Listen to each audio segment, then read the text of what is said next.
Evening, everyone, and welcome. I'd like to call this Bloomington City Council meeting to order. Tonight is Monday, October 30th, 2023, our last council meeting in October. How did that happen?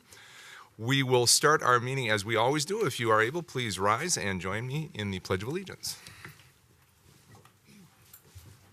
I pledge allegiance to the flag of the United States of America and to the republic for which it stands, one nation under God, indivisible, with liberty and justice for all.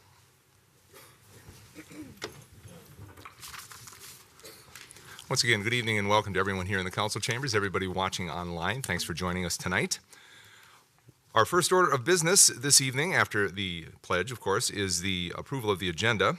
And council, tonight's agenda includes two introductory items. We've got a proclamation for Veterans Day and a proclamation for Native American Heritage Month. Our consent business, which Councilmember Nelson has our consent agenda this evening, is 10 items long. Under item 4, our hearings, resolutions, and ordinances, we have one public hearing this evening. This is regarding membership on our Creative Placemaking Commission. Under item 5, our organizational business, we've got 5 items. 5.1 is a 2024 budget discussion on public works. Item 5.2 will be a discussion on our proposed 10-year capital improvement plan. 5.3, a discussion of the proposed spending from Strategic Priorities Fund and the one-time public safety state aid. Item 5.4 will be our last public item of the evening, our City Council policy and issue update. And then item 5.5 this evening, we will go to a closed meeting, and I will turn the gavel over to Councilmember D'Alessandro again this evening, as the topic of our closed meeting also relates to my private employment. So I will turn it over for the closed meeting, and I will not be back. Councilmember D'Alessandro will close the meeting like she did last time. I will not be back to close the meeting for it. And then we will be adjourning. Council, anything to add or any corrections to tonight's agenda? Hearing none, I would move approval of tonight's agenda. Second. I have a motion and a second for tonight's agenda. All those in favor, please signify by saying aye. Aye. Opposed? Motion carries 7-0, and we have an agenda for tonight. First agenda item, as I said, are 2 proclamations. I'm going to head down to the dais, and we are going to do a couple of proclamations.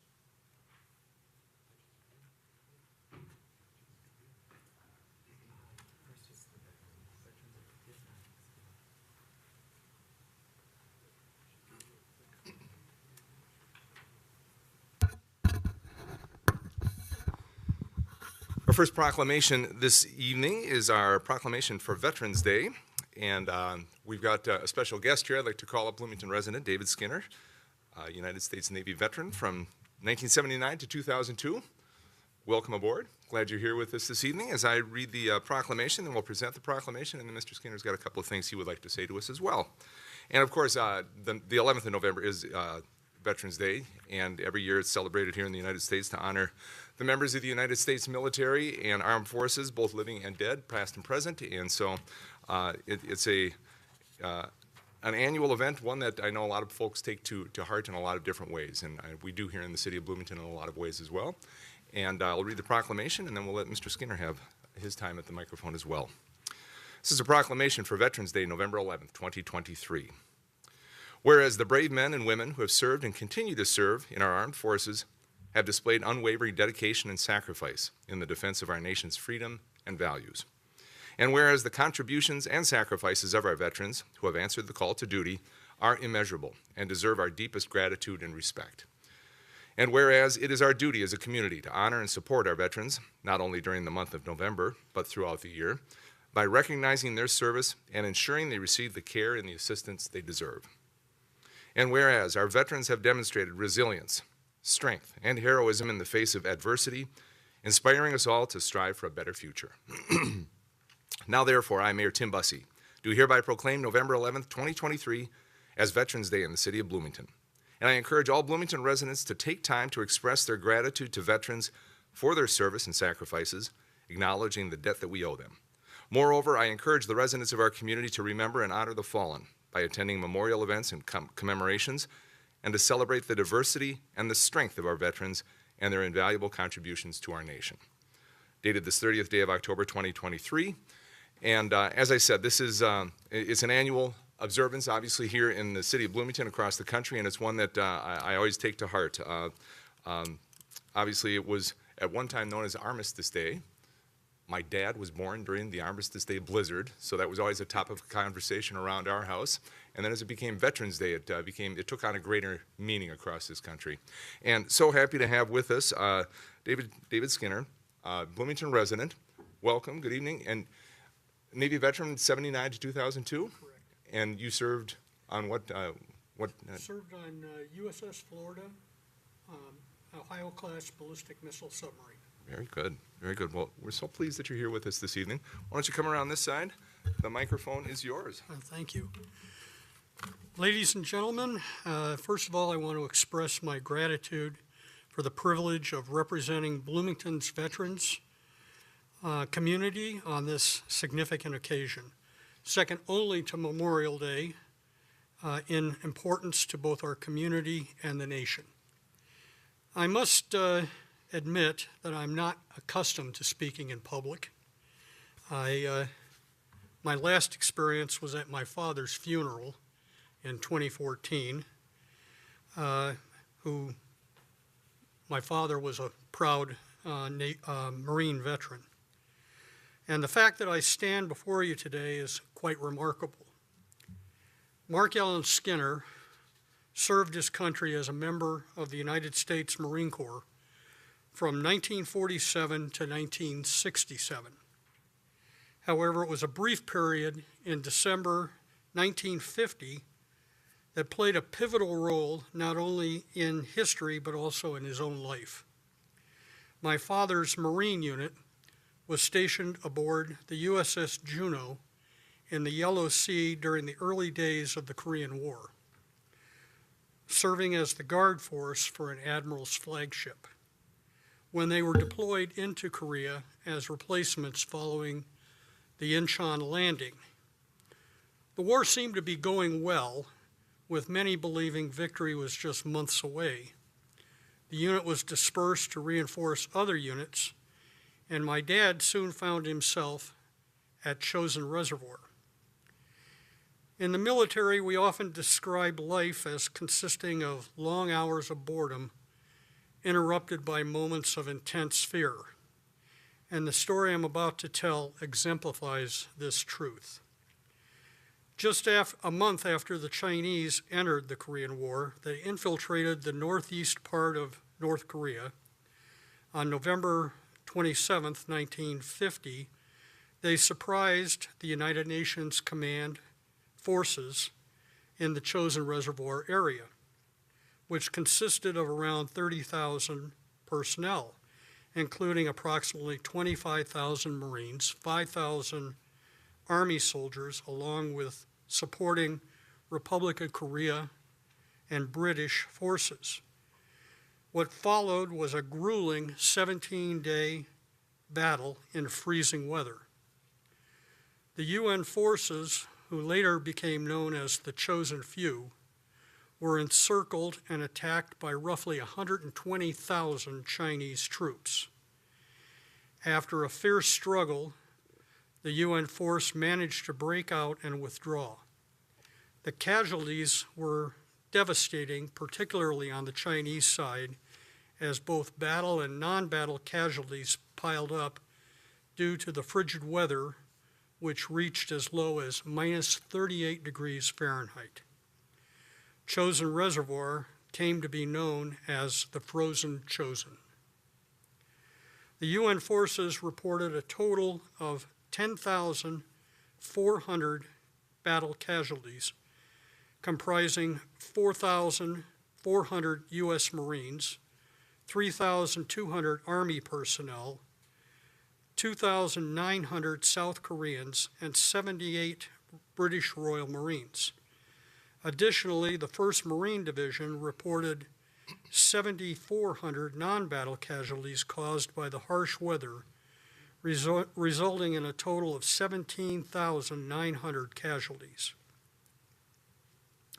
As a result of this action, 17 Medals of Honor and 78 Service Crosses were awarded, the second highest number in history, only second to the Battle of the Bulge in World War II. And this is where my father's remarkable journey truly began.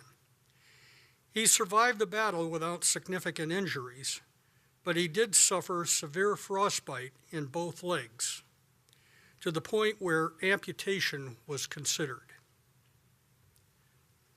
Fortunately, he was flown to Tokyo for further treatment, which ultimately saved both of his legs, except for the loss of the little toe on one foot. After rehabilitation, he was able to return to his duties with the Marines. It was during his rehabilitation at home in Denver, Colorado, that he crossed paths with an Air Force flight nurse named Darlene Mae Olson, who became my mother. I'm proud to have followed in my parents' footsteps in serving our country from 1979 to 2002 in the Navy in the submarine service. Thank you again for giving me the opportunity to remember my father.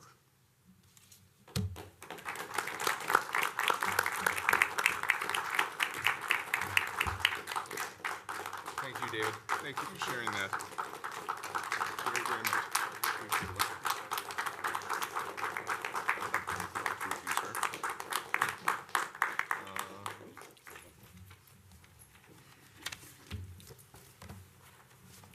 That's the one I was looking for. There you go. There it is.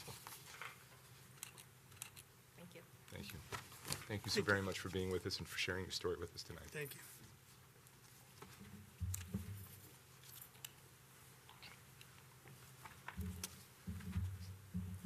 Our second proclamation this evening is item 2.2, and it's a proclamation for Native American Heritage Month. And obviously, by the name, you can tell it's a time to acknowledge and celebrate the history and the culture and the traditions of the Native American peoples, not only here in Bloomington, but across this country. We have with us tonight Mr. Sid Bean, who is a direct descendant of Cloudman, the leader of the village that moved to this area from Bede Makasa in the fall of 1839. Good evening, sir. Welcome. If you could, I will read the proclamation and then turn the microphone on. Marissa Johnson is going to join me. Very good. Thank you for being with us. Thank you. This is a proclamation for Native American Heritage Month, November 2023. Whereas during Native American Heritage Month, we celebrate the rich tapestry of indigenous peoples and honor their vibrant and diverse cultures, which we recognize as inextricably woven into the history and the present times of this country. And whereas the city of Bloomington is built on lands once known by Native Americans as where the water touches the bluffs, and where sacred burial mounds of the ones who came before us remain. And whereas Native Americans have a long and rich history and presence in Bloomington, including Dakota, Ojibwe, and Iowa Indians, and we recognize the 11 tribal nations that call Minnesota home. And whereas the Bloomington City Council resolves to support their legacy and preserve their sacred heritage for generations to come. And whereas the Bloomington City Council includes equity and inclusion as one of its strategic priorities and strives to make continued and meaningful progress toward equity and inclusion for Native Americans. And whereas the Bloomington City Council recommits to supporting Native Americans and working side by side with their leaders to secure stronger and safer communities. And whereas during the month of November, we commemorate the rich and diverse culture of Native American people and recognize their continued contributions in strengthening diversity in our society. Now, therefore, I, Mayor Tim Bussey, do hereby proclaim November as Native American Heritage Month in the city of Bloomington, dated this 30th day of October, 2023. So, Mr. Bean, congratulations and welcome. Thank you. Glad to have you here. I'm going to turn the microphone over to the two of you. Okay. Please. Hamatakiapi, I'm Dakota, and that means hello, my relatives. My Dakota name is Sanayamani, which means, I was told it means walks with distinction. The literal meaning is walks rattling. He makes a lot of noise. So I'm here to make a lot of noise, I guess, but in a nice way. Anyway, my family comes from the villages that were closest to Bloomington, and within now would have been the city of Bloomington, which is Pinachon's village, which was the first Dakota village here, called the Old Village. And Pinachon was also French and Dakota. So I'm also French and Dakota. Also, I'm a direct descendant of Cloudman. And Cloudman came here from Bedemakaska and then on here for actually a longer period of time that he was at Bedemakaska.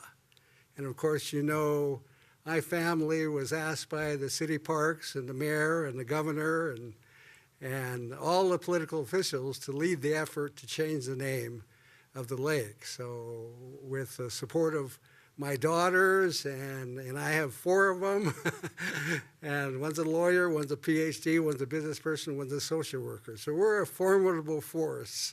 And anyway, so we work with cities. I'm also working with Bloomington College, Normandale College right now as well, on bringing back the history of our people and looking at what we can all do to recognize our ancestors and those that came before us. So I descend from this place. I am happy to be back here at this place and to be working with Eric, with the city, with Jay Ludwig, with the Parks and Recreation, who I've known for many years, and to continue to support the city in any way that I might be able to. I want to introduce a younger woman. I'm the oldest in my family, and I think it's appropriate there's a young woman that's with us who's also Ojibwe, because the tribes here in Minnesota are Dakota and Ojibwe. And so we represent, I guess, through our ancestors, those nations who continues to be here. So I asked Marissa to join me because she's with the Indian Education Program here. And as a former history teacher and political science professor, I also brought along with me a list of books that I'm going to pass to the mayor and ask him to give one to each of the members of the city council. I would not be being who I am if I wasn't giving them an assignment, which is to take a look at those articles, take a look at those films, take a look at those books, because I've been involved in all of them. I'm a filmmaker, I'm a writer, I'm also involved in publishing books. So, and with that, I'd like to introduce Marissa with Bloomington Indian Education. I'm a little short, so pull that down a little bit. Buju anin, wabanudinakwe and Disneykas, Mikizi and Dodem, Lakudare and Dunjaba. My name is Marissa Johnson. I had just given a greeting in Anishinaabe or Ojibwe. Eastwood Woman is my Anishinaabe name, and my clan is Eagle, and I come from Lakudare, which is in actually Wisconsin. And like you were saying, I am with the American Indian Education Program. I'm one of the program specialists here in Bloomington Public Schools, and I just wanted to take a moment to kind of introduce, who we are, what we do, and why I think our programming is so important and so special. I actually grew up in Bloomington. I went to Bloomington Public Schools K through 12, and I have been in our program K through 12 as well. And the woman who I get to work with now, Heidi Hecker, our director, I've known since I was a little girl. So that is very special for me in particular. And with that, growing up in this program, it's been able to give me support not only academically, but socially as well. And a lot of the connections that I've made within our American Indian Education Program are very long lasting. I keep in touch with many of my peers and previous staff members who have since moved on from their position. But I believe that this program is truly special in forming community as well. And then with that, we strive for the success of our Native students, and we do that by meeting the unique cultural and educational needs of our Native students. And we do this through direct services, which can include our one-on-one check and connects with students individually, or we do group cultural programming, and we're very fortunate to be able to do things with a Dakota emphasis, given that we are on Dakota land, and we're able to do that through attending language camps, bringing in guest lecturers or speakers to give our students teachings in that way, and additionally we are able to provide family programming, and we really believe that community is such a big emphasis, so we really like to involve the families as well. And we also work with our curriculum and instruction team in Bloomington Public Schools to ensure that they're providing authentic material that teaches about Minnesota tribal communities. And with that, I just wanted to say that I am very grateful to be in my position now and back in Bloomington Public Schools and working with the team that I am able to now and building community connections as well in order to best serve our Native students and ensure that they are successful. Miigwech. Thank you so very much, both of you, for being with us this evening. And thanks for what you do in our community. I think it's incredibly important. We obviously are on sacred land here and always are, and we have to understand that and remember that and appreciate the efforts that you put forward within the schools, within the community to make that always at the front of people's minds. So we can't forget that. So thank you so very much. Let's take a picture and smile very nicely. Got it. Thank you. Thank you so very much. Yeah, thank you.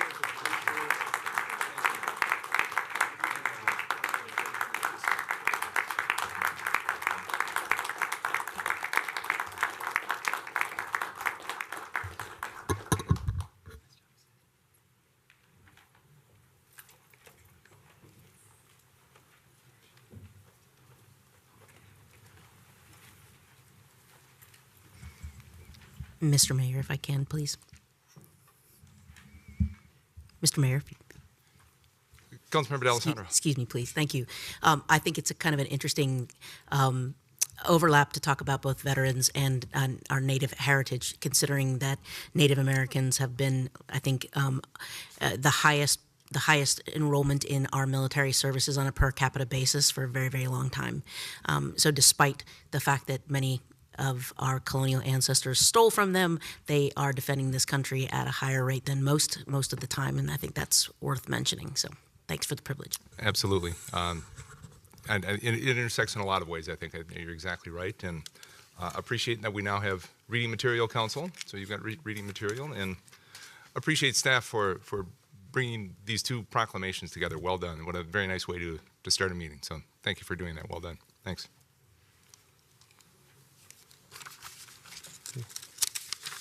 Next on our agenda is item 3, our consent business. Councilmember Nelson has our consent agenda tonight. Councilmember Nelson. Yep, thank you, Mayor. I did not hear in advance of any holds. Does anybody have something? Okay, we got one. Do I hear 2? No? All right, sold for 1. I will move item 3.1 through 3.6 and 3.8 through 3.10. We have a motion by Councilmember Nelson, second by Councilmember D'Alessandro to accept tonight's consent business as stated. No further council discussion on this? All those in favor, please signify by saying aye. Aye. Opposed? Motion carries 7-0. And I believe you held item 3.7. Is that correct, Councilmember? That is correct, Councilmember Lohman. Councilmember Lohman. Yeah, I just wanted to give the manager the opportunity, to highlight something that staff is working hard to try to resolve. The public health building is, beyond, beyond conscious for somebody to have to work there. And so I know that the staff is working hard to try to get that resolved. And I wanted to just, give you the opportunity to mention the work that you try to do there. Mr. Verbrugge. Thank you, Mr. Mayor and council members. Councilmember Lohman, appreciate the opportunity. Big picture, community will be familiar with this if they are familiar with the ballot question regarding the Community Health and Wellness Center. One of the issues is that our public health building is in need of replacement. It is an aged and functionally obsolete building. It's more than 60 years old. And it currently houses twice as many people as it was actually designed for. So we have people really shoehorned in there working in less than optimal conditions in really old furnishings, frankly.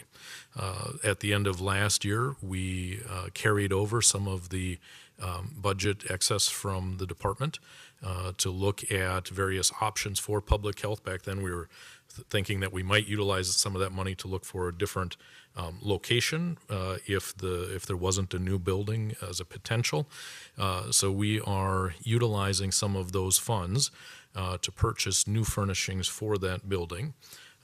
If the ballot question is approved, the likelihood is that public health will move into the new community health and wellness center, but that's still about 3.5 years out, best case. So we want to make sure that we provide good, frankly, a good working hygiene for the building, for our employees, to make sure that they have an atmosphere that's conducive to doing good work. We are being mindful that the furnishings will be portable, so that in the event we do have a new facility within the next 3 to 4 years, all of the fixtures and the furniture that we're buying, we can move into that new facility. So it's not that we're buying it just for a very short term. And it'll also give us a little bit more of an efficient use of the space so that we're actually able to gain some workstations and improve the working conditions over there. So thank you, Councilmember Lohman. If there's any additional information I can provide, please feel free to ask. No, thank you, Mayor and Manager. You know, it's a tough place to work in if you've ever been over there, and I think what we can do to help keep the morale up in that place is a good thing here. Just looking for the thing here. And with that, be happy to make that motion to approve the purchase of the office furniture for the public health building utilizing Han, CPC, and take on CPC cooperative contract from Innovation Office Solutions for a total cost of $245,453. Second. Motion by Councilmember Lohman, second by Councilmember Carter to accept item 3.7 on tonight's consent agenda. No further council discussion on this? All those in favor, please signify by saying aye. Aye. Opposed? Motion carries 7-0. Thank you, Councilmember Nelson. Moving on to item 4 on our agenda, tonight's hearings, resolutions, and ordinances. As I mentioned earlier, we have one public hearing this evening, and item 4.1 is a public hearing regarding the Creative Placemaking Commission membership. And I had on my list Alejandra Palenka. There she is. I didn't see you here, so I was wondering where you were. There you are. I see you now. Thank you for being with us this evening. Welcome. Good evening. Hello. Good evening, council members, mayor. Nice to be here. You can go ahead. If you have a presentation, why don't you go ahead? Okay, thank you. So tonight we have an ordinance, and we're going to be addressing membership for the Creative Placemaking Commission. Previously, per city code, the Artistry Board could appoint 3 of the 9 Creative Placemaking Commissioners to the commission. But due to Artistry's recent organizational restructuring, the city no longer has a formal contractual relationship with them for creative placemaking efforts or projects. And that doesn't mean that we aren't in regular communication with them and hope to continue a partnership in the future when they're able and have capacity. But for now, we felt like it was appropriate for City Council to appoint all 9 of the Creative Placemaking Commissioners. And I did want to just mention that the Creative Placemaking Commission wants to acknowledge and show their appreciation to the Artistry Board of Directors and just the Artistry staff, current and present and past, for all of their support, especially with getting creative placemaking efforts going, their involvement in securing funding for the Creative Placemaking South Loop District Plan. In the past, their partnership has been vital, but since they're going through some change right now, we just want to respect that, but also have an appropriate process to appoint commissioners. So we want to thank them, and we want to also hope to continue our relationship and our partnership in the future. And we continue to have great conversations with them to hopefully get to that point again someday in the future. So with that, we have presented the ordinance to amend Chapter 2 of the City Code relating to the commission. Thank you, Ms. Palinka. Mr. Verbrugge, something to add here? Yeah, thank you, Mr. Mayor and council members. Reiterate everything that Alejandro had to say, and also want to reiterate that, again, this is not a reflection on artistry. This is an outgrowth of some of the restructuring they've done. Talked to staff there today and assured them I would make that point again in case it is unclear. But also, I wanted to let you know, since we are talking about artistry, it's not necessarily specific to this ordinance, but just for your information, they will be in the second meeting in December to provide an update on where they are at as an annual update to the council. So we're looking forward to hearing from them because they are doing good work as they rebuild out of the restructuring. Thank you, Mr. Verbrugge. Council, any questions for either Mr. Verbrugge or Ms. Palinka? Councilmember D'Alessandro and then Councilmember Lohman. Councilmember D'Alessandro. Thanks, Mr. Mayor. Good evening. I had I know that when we talked, I think it was back when we made appointments a couple of months ago, I had an open question about whether or not we wanted to consider expanding the size of the Creative Placemaking Commission to indicate its now its scope being citywide as opposed to just the South Loop, which is what it was before. But I know that this ordinance doesn't change the number of appointees to the commission, so I'm just curious if that discussion happened and if you could help me understand the reason you chose not to do that. Yes, thank you, Councilmember D'Alessandro. We did speak about that in the commission. We also just spoke in general about the makeup of our commission, and we wanted to have more time to discuss one, changing the number, but also if we wanted to allow for perhaps a youth commissioner position, and also we wanted to discuss if maybe we could talk about having a certain number or percentage of the makeup of the commission involve either artists or an arts organization in the future, so that we're still adhering to artistry's values of when they had appointed commissioners in the past. Typically, they were artists or arts, advocates in other ways. So we just wanted to continue to explore that conversation to explore all of those possibilities, and then come back with updated bylaws once we had those conversations. So we're still continuing to have that discussion. We just didn't want to stop this process from happening within that decision. Very good. Thank you. Thank you, Mr. Mayor. Councilmember Lohman. Yeah, I'm just curious, was artistry notified of this change, and then when were they notified of this change? Yeah, so we actually spoke with the executive director, Kelly Forder, last year when we canceled when we suspended the contract, the formal contract with them. We outlined kind of how our relationship might change as a result of the agreement that we had in place with artistry being terminated. So that was the first time that we discussed changing the bylaws, changing the code, and then just letting them know that that would be happening this year in terms of changing that process, and just letting them know that just reiterating that we wanted to continue our relationship and partnership with them when they were ready and able, that we would continue that conversation. So then nothing recently, because when I talked with her earlier today, she had no recollection of this happening at all. Yeah, I did speak with her today, and she did mention that she remembered our previous conversations about this being part of the process. So I wasn't aware that they had expressed that to you. Maybe you talked to her after I did, so all right. Very good. Just building on Councilmember D'Alessandro's question regarding not only the size but the makeup, and you kind of mentioned that as well. I know that currently the Creative Placemaking Commission isn't limited to simply residents of Bloomington. I think we stretched it as far as we could into the Twin Cities arts community, assuming that's going to continue to be the case as the council has the opportunity to appoint all of the members of the commission.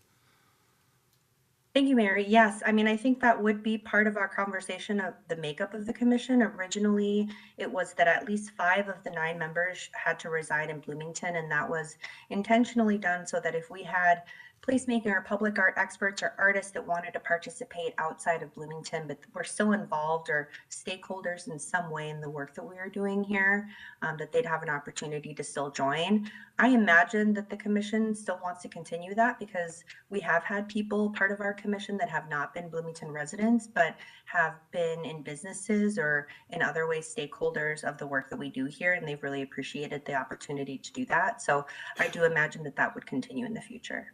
Very good, thank you. Council, any additional questions? If not, Council, this is a public hearing, and I will open the public hearing right now on item 4.1, a public hearing regarding the membership of our Creative Placemaking Commission. Is there anyone in the council chambers who wishes to speak to item 4.1 this evening? Mr. Sable, is there anyone on the phone wishing to speak to item 4.1? Mr. Mayor, council members, no one on the line. No one on the line. Last call for anyone in the council chambers. Council, no one coming forward in the chambers, no one on the line. I would look for a motion to close the public hearing on item 4.1. Motion by Councilmember D'Alessandro, second by Councilmember Martin to close the public hearing on item 4.1. No further council discussion on this. All those in favor, please signify by saying aye. Aye. Opposed? Motion carries 7-0, closing the public hearing. So, Council, I think as it's been said a couple of times and reiterated, I think this is not a reflection on the council and the city's relationship with artistry in any way. It's a relationship that has changed, certainly, and it's an opportunity, I think, to reimagine and to look for a better way to do this, considering how it has changed and how there are differences in the structure now. And so, to echo Ms. Palenka's words, I mean, I think we have had a great relationship with artistry in the past, and I think we're indebted to them in the work that those folks did over the years to help build the creative placemaking efforts within the city and the commission itself. And so certainly hope we can continue to be involved, but I think this is a logical outgrowth of the changing relationship between the city and artistry, and as they go through their changes within their organization, this, I think, is a positive way to move forward. Councilmember D'Alessandro. I'm very happy to make this motion, Mr. Mayor. I would say also that I don't think that there's any language in here that precludes members of artistry or board members of artistry from also participating as commissioners on creative placemaking. So I'm hoping that that happens too, as they have a lot to contribute in lots of ways. Agreed. All right, with that, I will. If you could just hold on, Councilmember. Sorry. One last call to anyone here. Councilmember D'Alessandro. Thank you, sir. Sorry for the enthusiasm. I move to adopt an ordinance amending Chapter 2 of the City Code related to the Creative Placemaking Commission. Second. Motion by Councilmember D'Alessandro, second by Councilmember Martin to adopt an ordinance amending Chapter 2 of the City Code related to the Creative Placemaking Commission. No further council discussion on this? All those in favor, please signify by saying aye. Aye. Opposed? Aye. Opposed. Okay, thank you. Motion carries 6-1 with Councilmember Lohman in opposition. And then Councilmember D'Alessandro, summary publication, if you could, please. Move to adopt a resolution authorizing summary publication of an ordinance amending Chapter 2 of the City Code related to the Creative Placemaking Commission. Second. Motion by Councilmember D'Alessandro, second by Councilmember Martin for summary publication on item 4.1. No further council discussion on this. All those in favor, please signify by saying aye. Aye. Opposed? Motion carries 7-0. Thank you very much. Look forward to that application process and looking forward to seeing the applicants for the Creative Placemaking Commission. Thanks much. Thank you, Mayor. Thank you, Council.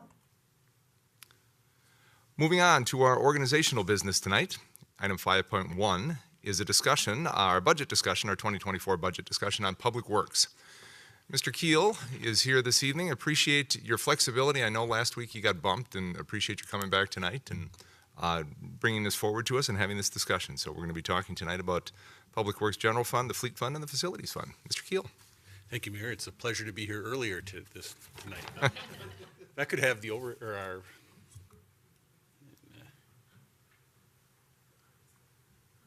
how do I get it up on the top?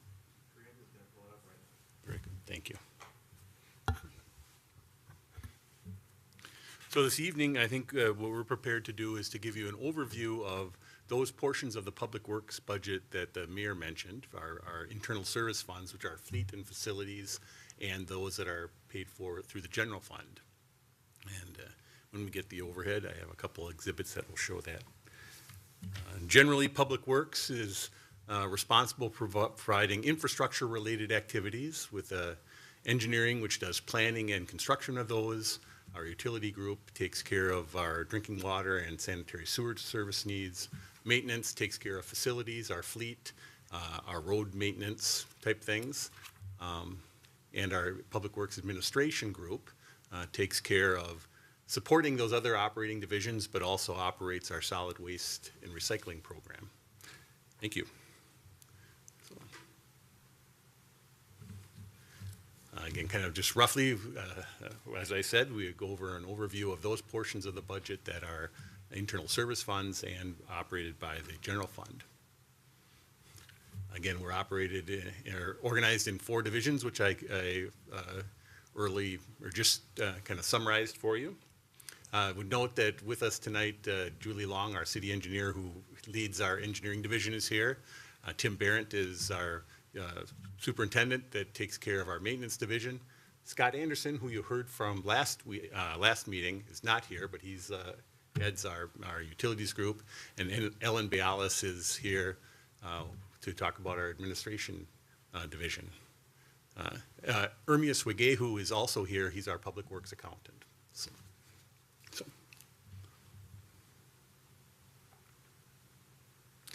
So Public Works, if you look overall, how are we funded? This is a pie chart that shows that kind of the largest portion of our funding comes from utility funds. And these are that portion of our budget which you discussed at your last meeting. So I'll be focusing on the green and the yellow areas, which are our internal service funds, fleet and facilities, and a general fund, which accounts for roughly 36% of our budget. So one kind of unique feature this year is that we have changed our park maintenance operations, which is 29 people, have moved from Public Works to Park and Recreation. And that's kind of a confusing thing as we talk about our budget. So I'll try to describe it both ways. So this is a summary of our budget this year. And this is including the shift of Park and Recreation, park maintenance to Park and Recreation. So you can see that we look fantastic on our expenditures. They all went down considerably this year. That's not 100% true when I show the next slide.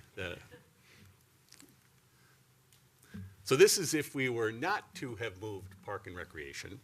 You'll see that our overall increase in expenditures is about 7%. And it's the areas where we're seeing increases are very similar to the other budgets you've received in the general fund, in that there's a significant increase in internal service charges, including fleet and facilities, and salaries and our materials are going up with kind of increased inflation. So this is a summary of our general fund budget if park maintenance hadn't moved, which is probably a better reflection of how we're managing our individual budgets. The general fund has 65 employees. This is kind of a tabulation of all those folks that are funded primarily out of the general fund. So the challenges we've been finding in this portion of our budget are inflationary costs and the increases to wages and materials. I think we did discuss, I think the council is very much aware of this shift of park maintenance activities. And other kind of notable things in this budget is that we made a very significant change to how we deliver a portion of our pavement management program. That is our seal coating operation. That's where we put an oil down on the road and put gravel over that, and it sticks, and then pick up the remainder. It's try to do that to each street segment about every 8 years or so. It's an integral part of our pavement management. We have traditionally done all that work internally. We have the equipment and the staff, and that, frankly, we're quite proud about the quality of the work we can do in that area. Recently, the supplier of oil has not been willing to go through the public bidding process, and so we've been unable to purchase the oil that we need to do that work. Luckily, there is a growing joint powers agreement south of the river that hires contractors to do a large portion of the seal coating program. So we've kind of rejiggered our operations to try to take advantage of that. So far, and we expect it to be somewhat budget neutral, but we'll have less control because the cost will be tied to that contract rather than our own forces. kind of you ask, well, what's the extra staff time doing on that? A portion of the seal coating is still done by our staff, all the prep work and all the cleanup after the sweeping of the rock. But any staff time that we've saved has been shifted to right-of-way maintenance activities, which were previously done by Park and Rec staff. So somewhat complicated, but in general, I think it's fair to say that the impact on the budget is neutral. Moving on to fleet operations. Fleet, as you can see, again, has increases in salaries and materials and a rather modest overall increase compared to the increases in some of our other activities. This is a snippet from our long-term model, the next few years. And you will note that the fund performed extremely well during COVID, which is kind of surprising. And I would say that the one thing on this that is causing this, I'll call it somewhat unrealistic view of those past years, is if you look on the capital expenditures, there was a number of years where we were frankly unable to purchase the vehicle replacements that we'd wanted. That was a large number. So kind of artificially, our fund was holding those dollars. We anticipate as those contracts are actually fulfilled by the suppliers that we'll be spending those money very shortly. And so we will see those hit the bottom line in our fund rather quickly. So I'm not as optimistic about the green that shows because it's somewhat artificially high.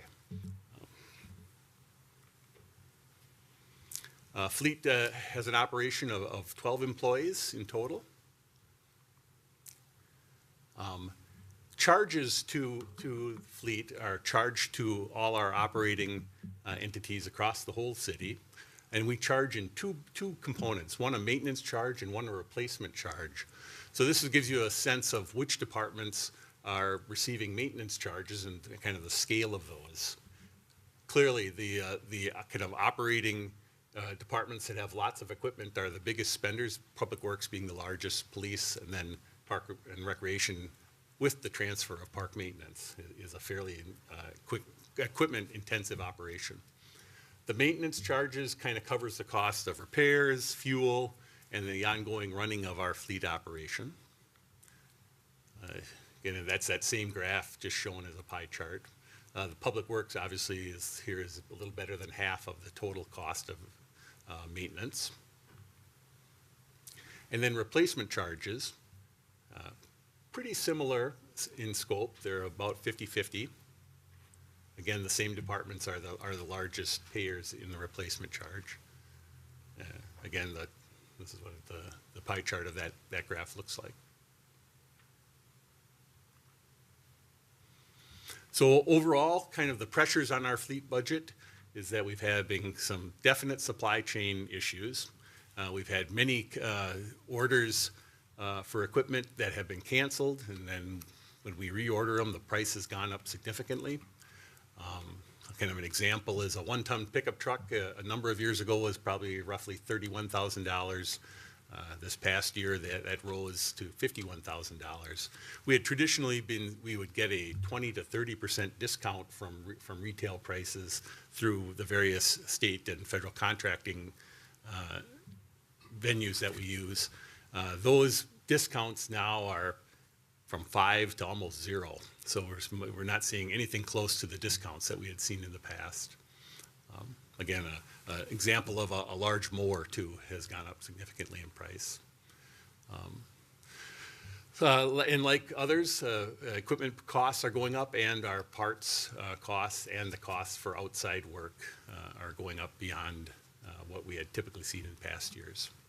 I would also know that this fund, throughout the pandemic, we had held the fund balance very low, and we had tried to minimize increases to departments because their budgets were strapped during the pandemic. And so one of the reasons we're increasing it now is to try to catch up for those past years, and that's one of the reasons why the internal service funds, and in this case fleet, the cost to departments have gone up faster than one would expect, is that we're catching up from years past.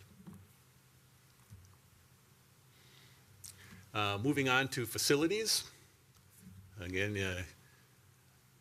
this is a summary of what the proposed budget is this year. Would note that one of the big variables in this budget is the capital outlay portions, where we have traditionally spent anywhere from $3 to $5 million a year on capital projects. And a large portion of the increase in total to this budget is due to that capital outlay line item. I have one kind of larger project that is not typical, is in our budget for next year, and that's including a solar array on the Public Works building. So again, a pretty exciting project, a project that will pay for itself in a relatively short period of time and is very much in keeping with our sustainability goals. This is a look at the long-term, or a portion of the long-term model for facilities. And you can see again that in the pandemic years, that the fund balance was kind of in somewhat questionable state. And we're proposing to increase fees to users to try to bring that back into the green over the next few years. 14 people in facilities, kind of a sense of who they are. We would note that we did a cost of service study 2 years ago now that looked at in detail at how much it was costing us to run our facilities operation, what kind of level of service we were receiving, and made recommendations to how we might reorganize or change our operations. That resulted in hiring a new facilities manager, Christian Davern, we hired about a year ago. And also over time, we hope to add an additional 2 technicians. We also added 1 technician last year also here in Civic Plaza that kind of helps with day-to-day activities in operating the Civic Plaza. So overall for the department, some of the new things that you will see in our budgets, our new traffic, neighborhood traffic plan implementation, and I think council is well aware of that. I think we'll be talking a little bit about it as we talk about strategic priorities in a few minutes. Active transportation plan, facilities management. I noted we had embarked on a service study, and we are definitely making improvements to how we professionally manage our facilities, and that is taking shape and having some pretty significant improvements to our service. So we're happy about that. Similarly, we had a facilities study, or a service study for fleet, which also had made some changes to our operations. I mentioned our solar project for next year and our continued move towards an EV fleet. So our attitude about that is that we are very anxious to make that move and have been very proactive about ordering vehicles that are available that meet our needs. So passenger vehicles and now kind of small pickup trucks are available and they do meet our needs. And so we've been purchasing those whenever we're able. And I say whenever we're able because we have had a rather difficult time actually procuring them. We had ordered, and I think the council recalls that you had set aside some strategic priorities money to buy, at that time, 10 electric pickup trucks, the Ford Lightnings.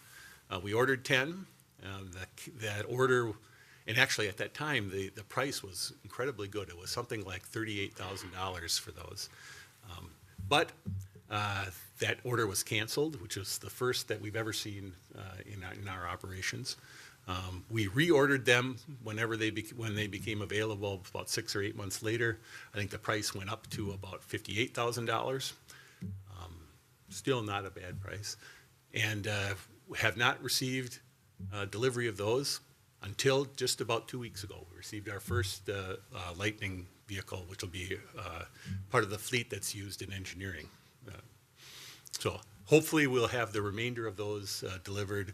I don't remember the exact schedule, but like 4 more yet this year, then the remainder in 2024.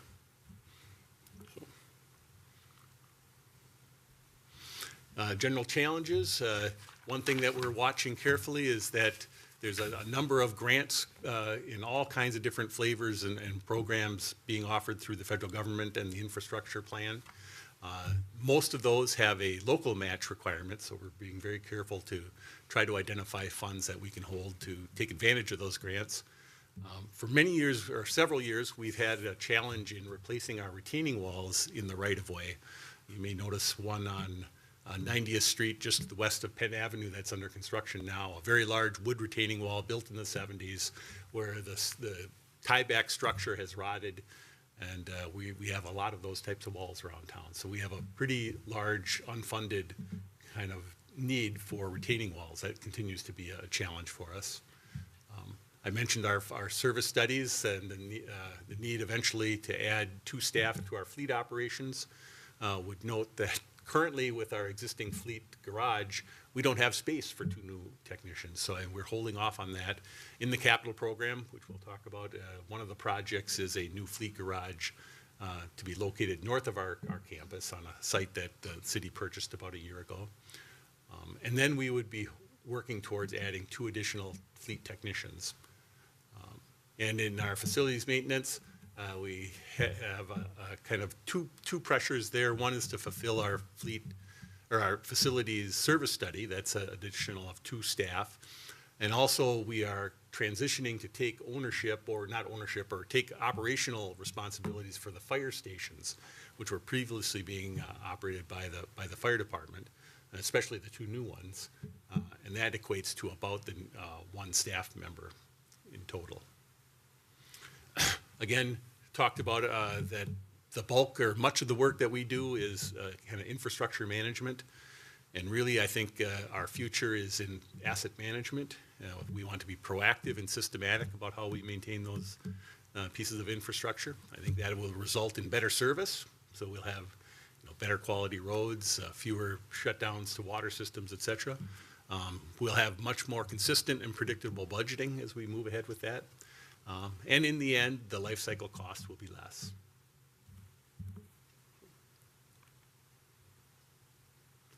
And that's the end of my presentation. Thank you, Mr. Keel. Appreciate that. And actually, the note that I had jotted down about 5 minutes ago was the last point that you covered. Was I know we had a facilities condition assessment done a few years back, and I think the discussion was, and the acknowledgement is, it's a lot easier to keep things in the yellow and green than it is to pull those facilities in red back to the yellow and green. It's a lot easier to keep them that way. So I appreciate your leadership with that and the acknowledgement within the department about the importance of that. And I mean, speaking for myself, you have my support to continue with that. We've got to take care of our assets. It's much easier and much more cost-effective to take care of the assets than it is to try and catch up once you get into an enormous backlog. And so I'm fully in support of that, and I'm glad to see that that's the direction that we're heading and the acknowledgement that we're doing that. Mr. Verbrugge? Thank you, Mr. Mayor and council members. I think that's an excellent point to make. One of the bits of feedback we've had from the community as we've been out talking to folks about Bloomington Forward is this question about our facilities and why the city didn't take care of them over decades, right? And so why do they need replacement? And I think the fact is that historically the city has not done an assessment in the manner that we did a year and a half ago to demonstrate what sort of work is necessary, how the identification of service levels as a matter of policy translates into operational function, and how that on the back end leads to much longer life of the assets themselves. So, I'm really confident in how staff has taken that assessment and started incorporating it into the work that we do on a day-to-day basis. And as Mr. Keel teed up for you, future budgets, we're going to be coming back and talking about some of the remaining recommendations there in terms of how we staff to keep that system in place. And I appreciate that. I mean, you can never catch up in deferred maintenance. It just never happens. It just keeps snowballing downhill, and it's impossible to do from a facility standpoint. But it's interesting, you mentioned earlier also from a fleet standpoint as well. And I think to maintain the fleet to the point that it lasts longer, I think is an important thing to think about. And I asked the question of Chief Hodges the other week, and I'll ask the question of you. You mentioned a 1-ton pickup. How long? What is the life expectancy of a 1-ton pickup within? So I will look within with the city? him if he's able. 10 years. Yes, I think in our schedule that it's a 10-year replacement. 10-year replacement. And how many miles is that just in general? Anywhere from 40 to 60,000. Only 40 to 60,000 over 10 years. So it's a lot of start and stop as opposed to a lot of long haul running. So interesting. Okay. And I would note that our system in our fleet operations keeps track of the by vehicle the amount of use and the amount spent on maintenance and the replacement cost and the potential auction cost of vehicles, and tries to optimize the point for this, to minimize the overall life cycle cost of that. And I know also there's a growing industry, in I think it's centered here in Minnesota with those type of electric vehicles. You don't need the heavy long haul vehicles. You need to be able to go stop and start point to point in the larger vehicles, so they don't, from a battery size and a battery usage standpoint, it kind of balances out because they don't necessarily need to run on a 6-hour run. They run 15 minutes to and from the job site and do what needs to happen. So, and those types of vehicles are starting to show up primarily on the West Coast, still in much warmer climates. So I don't think we have the ability to purchase vehicles, large plow vehicles or those types of things yet. Yeah. But that technology is changing quickly, and coming. We're watching it. Yep. Council, questions of Mr. Keel? Councilmember Nelson. Yeah, thanks, Mayor. Just a couple easy ones here, probably. This is for the fleet vehicles with the increase in the new prices. Have we ever purchased used, just like a 1-year, 2-year-old because of that depreciation? And it sounds like you have a program that manages those things too, so. We have not in the past. I think we've found that we're better off buying new vehicles, using them not to their full life, and then to sell them at auction is what has worked the best. But again, that's an option that we should look at as we put together our fleet operations. Okay, thank you for looking Would into note that. that we're at somewhat of a transition with the leadership of our fleet group. Michael Keim, who is the fleet manager, has left city employ. He went down south again where it's warmer.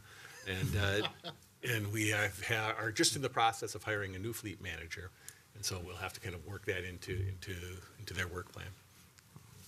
Sounds like we'll have to add heat into their offices or something. So, and the only other question I had is I was surprised by your comments about the Ford Lightning, because everything I had read in the news that their sales are way down, they're dropping prices, Tesla's dropping prices, a lot of the EV prices are going down. So I was surprised by your comments there.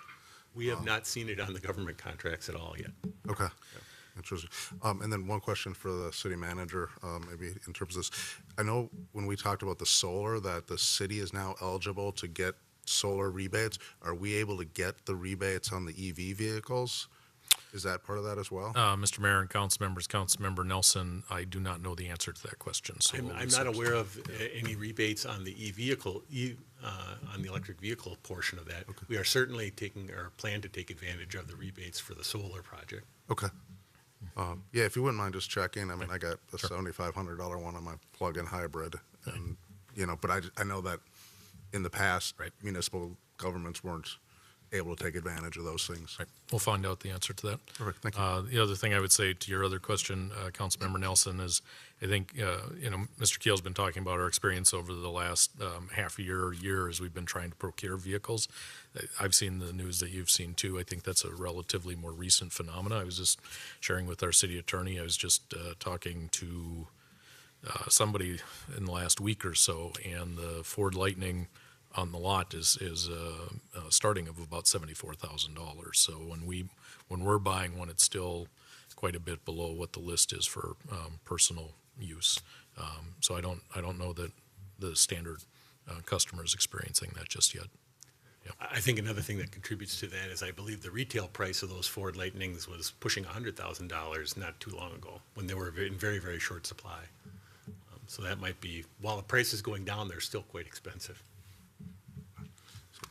Just one other last comment on that. So, and I assume you guys are looking at this, but I know there's more other brands coming onto the market. The Lightning was kind of the market leader. I believe Chevrolet is coming out with a 2024 model that's an EV, and I've been looking into this from my own company. So hopefully there'll be more options for you in the future, and that'll help with pricing too.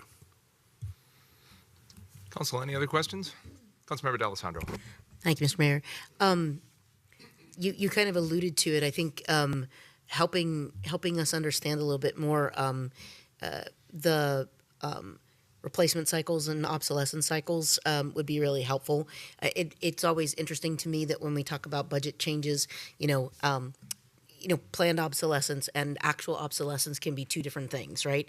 And so if there's 5 vehicles that can wait another year, I'd want us to do that because that would keep the cost down, that kind of thing. And so I'm curious about that. And if we see that, I'd love, I don't want you to be afraid to save us a little bit of money by bringing that to the table if that's that's doable. We have a kind of a established replacement schedule, the 10 years, et cetera.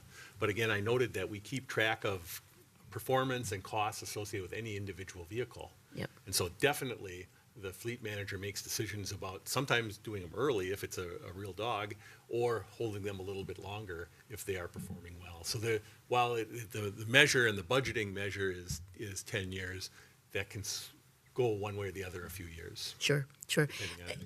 Is there a similar study related to the number of vehicles generally speaking? And what I mean by that is, I know that, for example, there's generally some number of police vehicles that are out of service because they need to be repaired, right? Because they were, involved in pitting or whatever.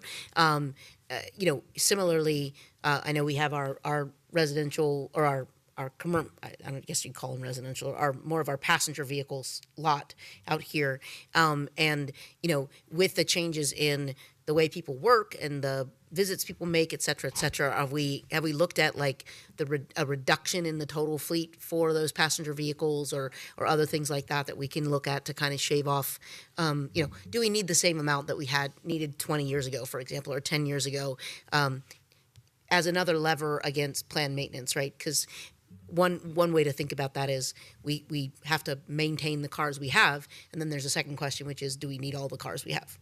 Yeah, so I'm curious if you've thought about that as well. Yeah. So let me say that generally speaking, we work with departments to try to make sure they have the equipment they need to do their job well.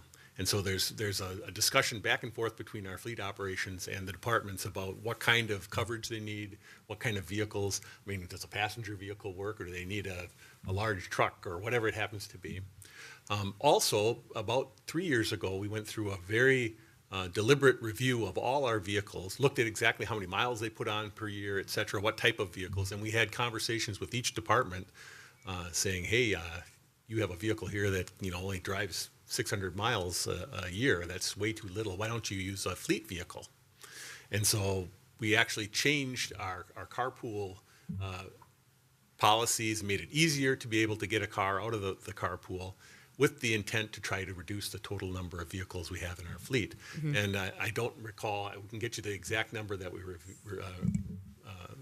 cut back, but it was somewhat significant. In some departments, very noticeable. Actually, if you look on the slides I showed, you would have seen a reduction in our community development area.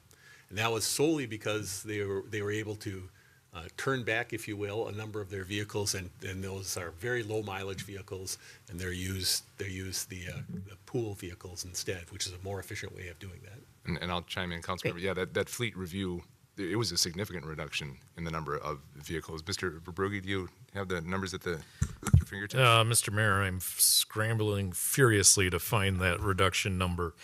My recollection last time we asked Michael Keim, our former fleet manager, is that it was in the range of 30 to 40 vehicles out of that shadow fleet that we eliminated. So it was a pretty significant reduction, but I don't have the exact number at hand. Yeah, that's great. Thank you. Appreciate it. Any other questions? Thank you, Mr. Keel. Thank you. Appreciate it. So that's our Public Works budget discussion. As we head into November here, Mr. Verbrugge, can you give us a kind of a preview of what to expect in the next couple of weeks? I think we've got 1 or 2 budgets left, if I'm not wrong. I can't recall exactly. We do, Mr. Mayor and council members. November 13th, we'll bring in the remaining departmental budgets. And then we have one more meeting at the end of November where we'll try to pull everything together and incorporate comments and suggestions from council and try to get closer to a final number. Reminder for folks who are watching at home that the preliminary levy that was set by the council at the beginning of September is a number that can be reduced, but it cannot be increased. And so part of the discussion when we come back at the end of November after hearing all of the budget conversations is trying to figure out where that final landing spot is going to be. Thank you. And I will say, I don't know about the rest of the council, but I found it very helpful as we've gone through this, and they've all been, the consistency among the budget presentations, I think, has been helpful in terms of looking at the numbers, looking at the head count, the challenges moving forward. I think, hats off to Kari and the finance department to make it consistent like that, because it allows for apples to apples discussions, and it frames it up in my mind a little bit better. So well done, and if you have any suggestions on that as we move forward too, I'm sure they would be glad to hear that. But I think so far so good in terms of the budget presentations and where we're headed with that. So thank you. Moving on in our agenda, we are at item 5.2, and this is our discussion of our proposed 10-year capital improvement plan, our CIP, and that would go from 2024 to 2033. My goodness, it's a long time away. And we have our CFO, Lori Economy Scholler, here to lead that discussion. Good evening and welcome. Good evening, Mayor and Council. Let's see.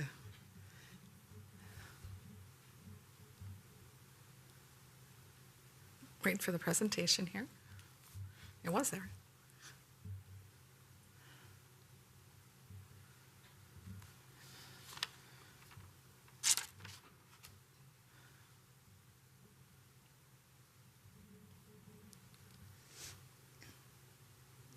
Go. So as the mayor said, this is the draft of the 10-year capital improvement plan from 2024 through 2033. And this CIP and the projects within it align with our mission to cultivate an enduring and remarkable community where people want to be. And it will enable the city to build a connected, welcoming community, a healthy community, and a community with equitable economic growth.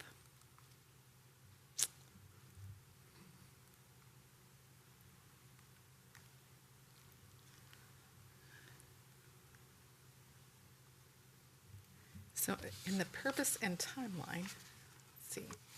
The council has seen these 5 boxes many, many times. So in the capital improvement plan, it is a planning tool. It is not that all of these projects are moving forward. They're going to move forward at the timelines they're in there or at the dollar amounts they're in there. This is a planning tool to help us plan when the projects come, what we might think about for costs for those projects, and as we move forward on those. It includes projects that are $50,000 and higher. If in individual budgets, they might have some projects that are less than $50,000. They're not in this document. And then we have, over the years, built an executive summary, and those are projects over $1 million that are in there. And then, again, there is no guarantee that the project is in there. So specifically on that one, we want to make sure that all sources have been accumulated, identified, and basically been approved before the city council before we move forward with the project. So if we don't have all the sources, we want a successful project. So having all those sources moving forward, we should be able to have a good project. And then as we move forward through the project, they follow the normal procurement. So anything at $175,000 or greater, it would be on the city council's agenda, or less than that, the city manager has authorization through the city council and procurement policies to approve them.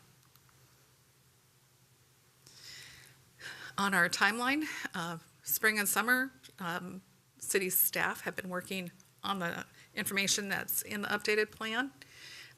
Tonight is the 30th, and we are going through the draft presentation.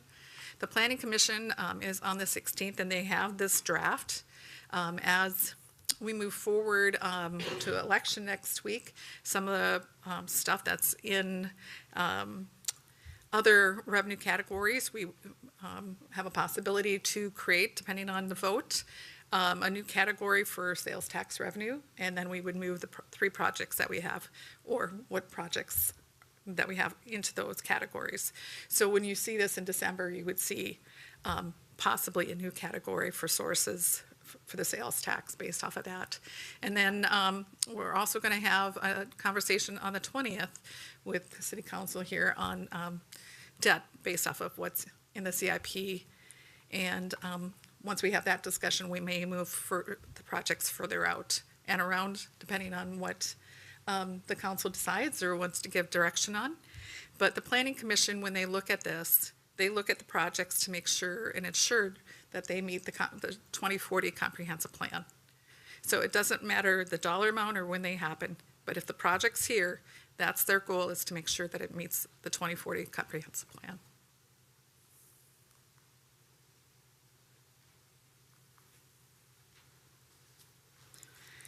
And then some highlights of the 2023 projects. Quarterly in Bloomington this week, the city council would receive, or the one weekly, the quarterly report on what is happening on the CIP projects. So this is just a snippet. There's a whole longer document on our website.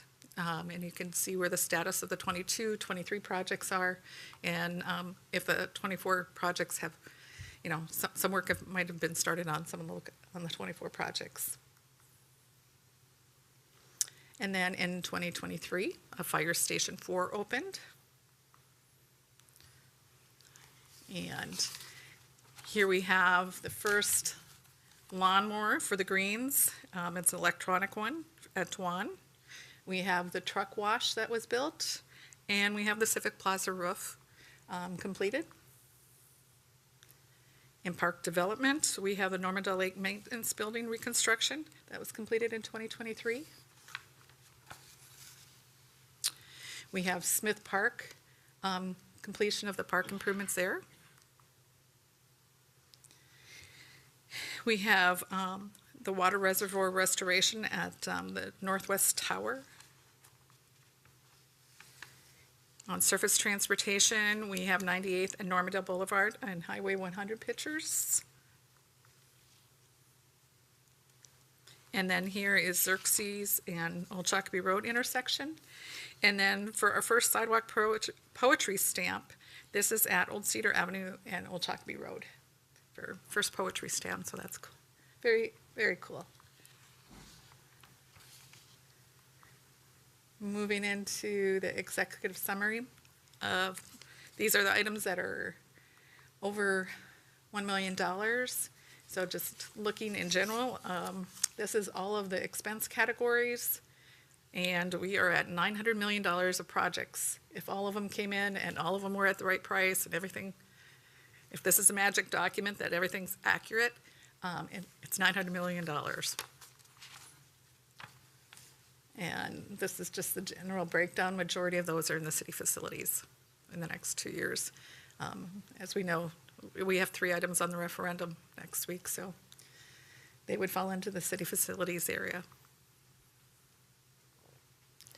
And then that bottom line here on other sources, that is where those sales tax items are located currently.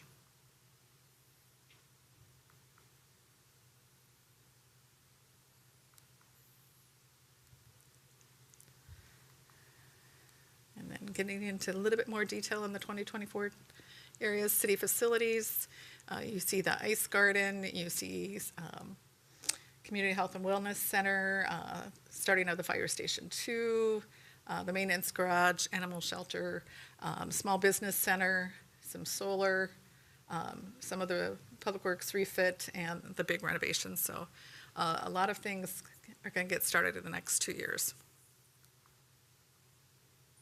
In park development, the large pieces there are the Bryant Park and Trepa Park that the council has heard about for the last year for the park development. Also the Moyer Central Park, again on the referendum piece, and then the park system field renovations. For South Loop, the areas there are in the trails and creative placemakings are the big ones. In the water and sewer, approximately 11 million of improvements in 24 and almost 15 million in 2025. In surface transportation, again, the large ones are the PMP programs in the 17 million in 1 year and 21 million in the next. Just highlights for our bonding conversation in 3 weeks.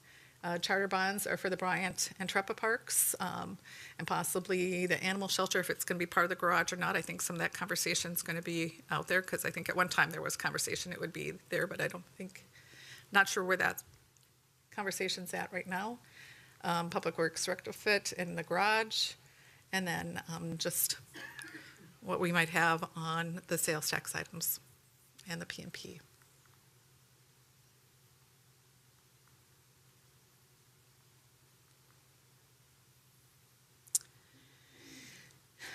So part of the normal process is, as staff move forward with a green light from council, they would engage consultants, they would prepare studies. I think the bid package design and conducting public engagement is kind of a continuous circle there. We don't usually move forward with all of that without some public engagement these days, so I think that those are kind of all mushed together. And then it would come before council for input and approvals, depending on how the council wants to react to the projects. So, opening it up for feedback, discussion, questions. This is, again, a proposed document, and welcome any questions and feedback.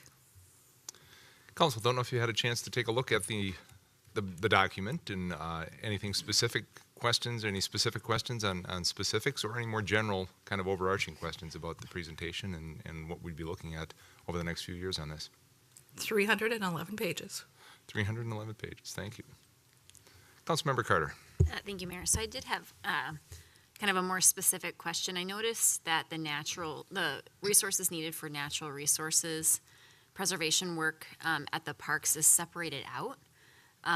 So for Bryant Park, it's $9.3 million on this slide, but then when we go into the details, there's an additional couple $100,000 for the natural resources part of that, and I guess I'm wondering why it's portioned out if we know that natural resources is going to be part of the plan, the park planning.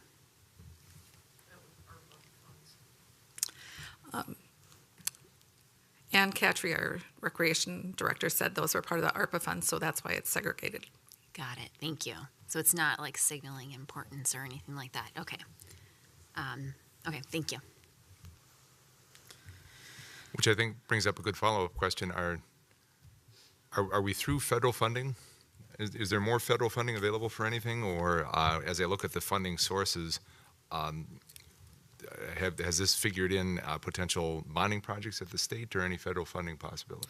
Mr. Mayor and council members, funding sources are identified as part of the capital improvement plan. And so we try to match up sources and uses. In terms of the federal funds, the pandemic era allocations have come to an end. We still have some projects that haven't been fully executed yet, so the funds have been allocated by the council and committed. Those haven't all been completed yet, but there is no more additional money that's coming. So any additional federal funding will be in the form of grants or congressional earmark for specific projects that we're pursuing. Mayor, City Manager, on the ARPA monies, they have to be kind of encumbered by the end of '24 and spent by the end of '26. Thank you. So a couple of hands. Councilmember D'Alessandro. Thank you, Mr. Mayor. Before I ask the question I was intending to ask, just a quick follow-up on that. I feel like there are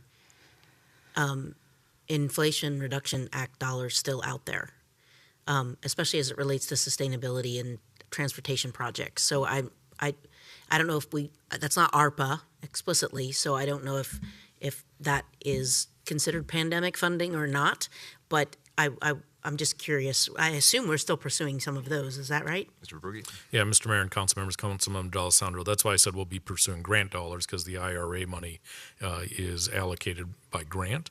The ARPA dollars and they were just a roll down. Those were allocated to just governmental agencies Right. On a formula. Okay, and then we also have the state version of that, like disbursement that's happening as well. Correct. Right. Okay. Great. Thank you. So my question is, I'm curious about, like, just as a general rule, how does a capital improvement project get put on the list in the order that it's in? Realizing it's a planning document, realizing that we can change it if we want to, et cetera. I'm just kind of curious as you all bring them up here and it's a 10-year plan, how do you all start that process by determining what you'd like to propose to us?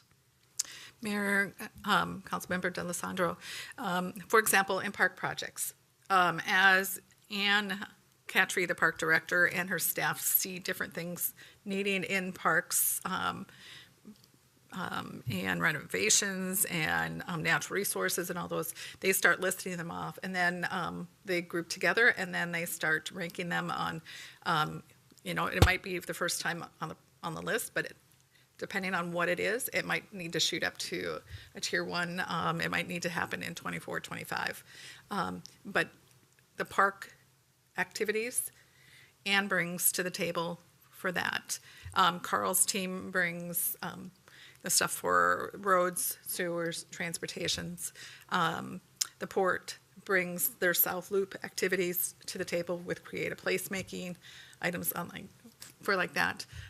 So all of the teams look at their projects and bring them to the table. Are the criteria that they use, generally speaking, to rank them, if you will, or prioritize them, generally the same?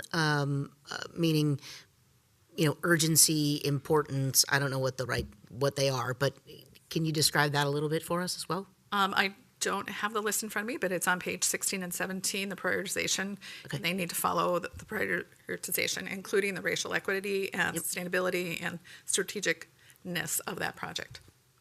And that's for every project that they submit to you. And then among them, how do they get reprioritized? They're graded, and then based off of when it comes in, then it comes to the city manager, the assistant city manager, myself, and the budget director. We look it through, or deputy finance officer in the budgets, grants, and special projects, and we look through all of them and make sure where they're listed. And Kari would make sure that if they're in the 24, 25 range, that they are in the budgets that they should be in. Right.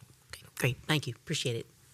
Can I just add in there, Mr. Mayor and council members, Councilmember D'Alessandro, the criteria that we use that our CFO was discussing is at the direction of City Council a couple of years ago that we developed the criteria incorporating the different elements as well as the prioritization. So we just started doing that 2 or 3 years ago.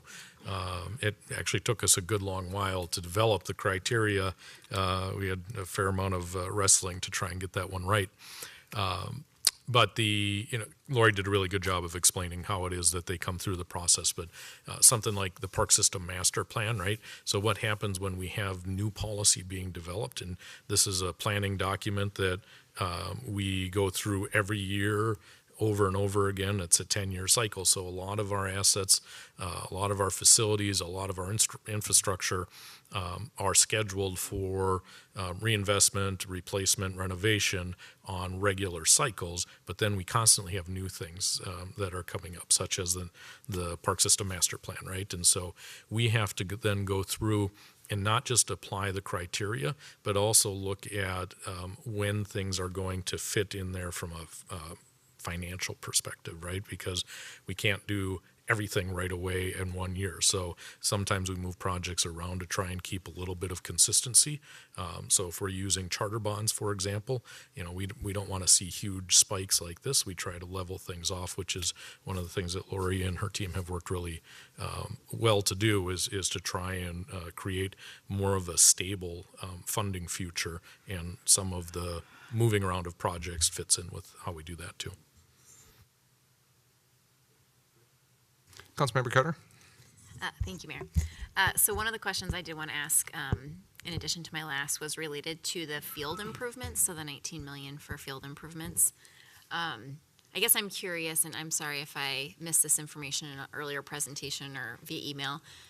What does that entail? And I am on these fields all the time, so I understand that there is work that needs to be done, but I guess I'm wondering what the scope of the project is. Councilmember Carter, members of the council. We put together a large project for state bonding this year, and it is projects at Dred Scott, Kelly, and Valley View Parks. So it's everything from field renovations to lighting projects, dugouts, any significant elements that you see at those parks. They're all 40, 50 years old and significantly in need of replacement. Okay, thank you. And you said that we put together a bonding proposal this last legislative session. Do we think that that'll move forward, like that we'll go back? Or is that kind of TBD? Mr. Brugge? Mr. Mayor and council members, Councilmember Carter, we are actually finalizing our bonding requests and prioritization right now. We will bring those to the council in December when we're looking at the legislative platform for 2024. We actually have 9 items that we've identified as bonding requests. We are going to, at the advice of people who know things, we're actually going to submit 4. But we'll show council all of that as we get into November and December. And yes, those projects are part of that. Okay, thank you. I will just say thank you, and I do echo, I mean, obviously I haven't sat at the fields with like a clipboard, like taking notes, but it is very obvious that there are some much needed improvements, so thank you. Absolutely. Councilmember Carter, I want to note as well that all of those projects were in the CIP previously, but they were combined into a larger project. Thank you. Council, anything else? Councilmember Lohman. Thank you, Mayor. Nice work on the upgrades and changes. You know, in terms of the policy having to do with both the Port Authority and also the HRA, I'm just wondering, you know, as we've made those changes this year, you know, with how the HRA and the Port do their work, or you know, will there be changes with this or with this document at all, or will the public be able to see those changes within here? I don't know if that's a. I'm just curious. You know, I see that there's some you know, things that are marked for Port to kind of do, and I'm just kind of curious in terms if there would be any of those changes that are would be reflected here at all with that. Hopefully that makes sense in terms of what I'm asking. Mayor, Councilmember Lohman, if I'm understanding what you're saying, there's been staffing shifts and one reduced staff, one's increased staff. But for the most part, what they work on are developments. So, for example, for Bloomington Central Station 5 project, the city would not own or have any ownership of any of their improvements of the residential or the retail or the parking of how they do that. That's all owned by Bloomington Central Station and is not part of this document. So depending on what the project is, if we're building a parking ramp and it's going to be city owned, it would be in this document. If it's going to be a parking ramp that through tax increment dollars or other funding sources that the developer owns, it's not in this document. It depends who owns it. Thank you. Anything else, Council? Mr. Verbrugge, anything to add? Mr. Mayor and Council, nothing specific to the CIP, but that question actually did trigger another thought for me. You know, I'm just thinking about Bloomington Forward and the fact that we have a ballot question next week. The Port Authority funding stream has been something that we've heard about from the public as well, and that the Port Authority has a giant box of money somewhere that we could be paying for these projects out of the Port Authority.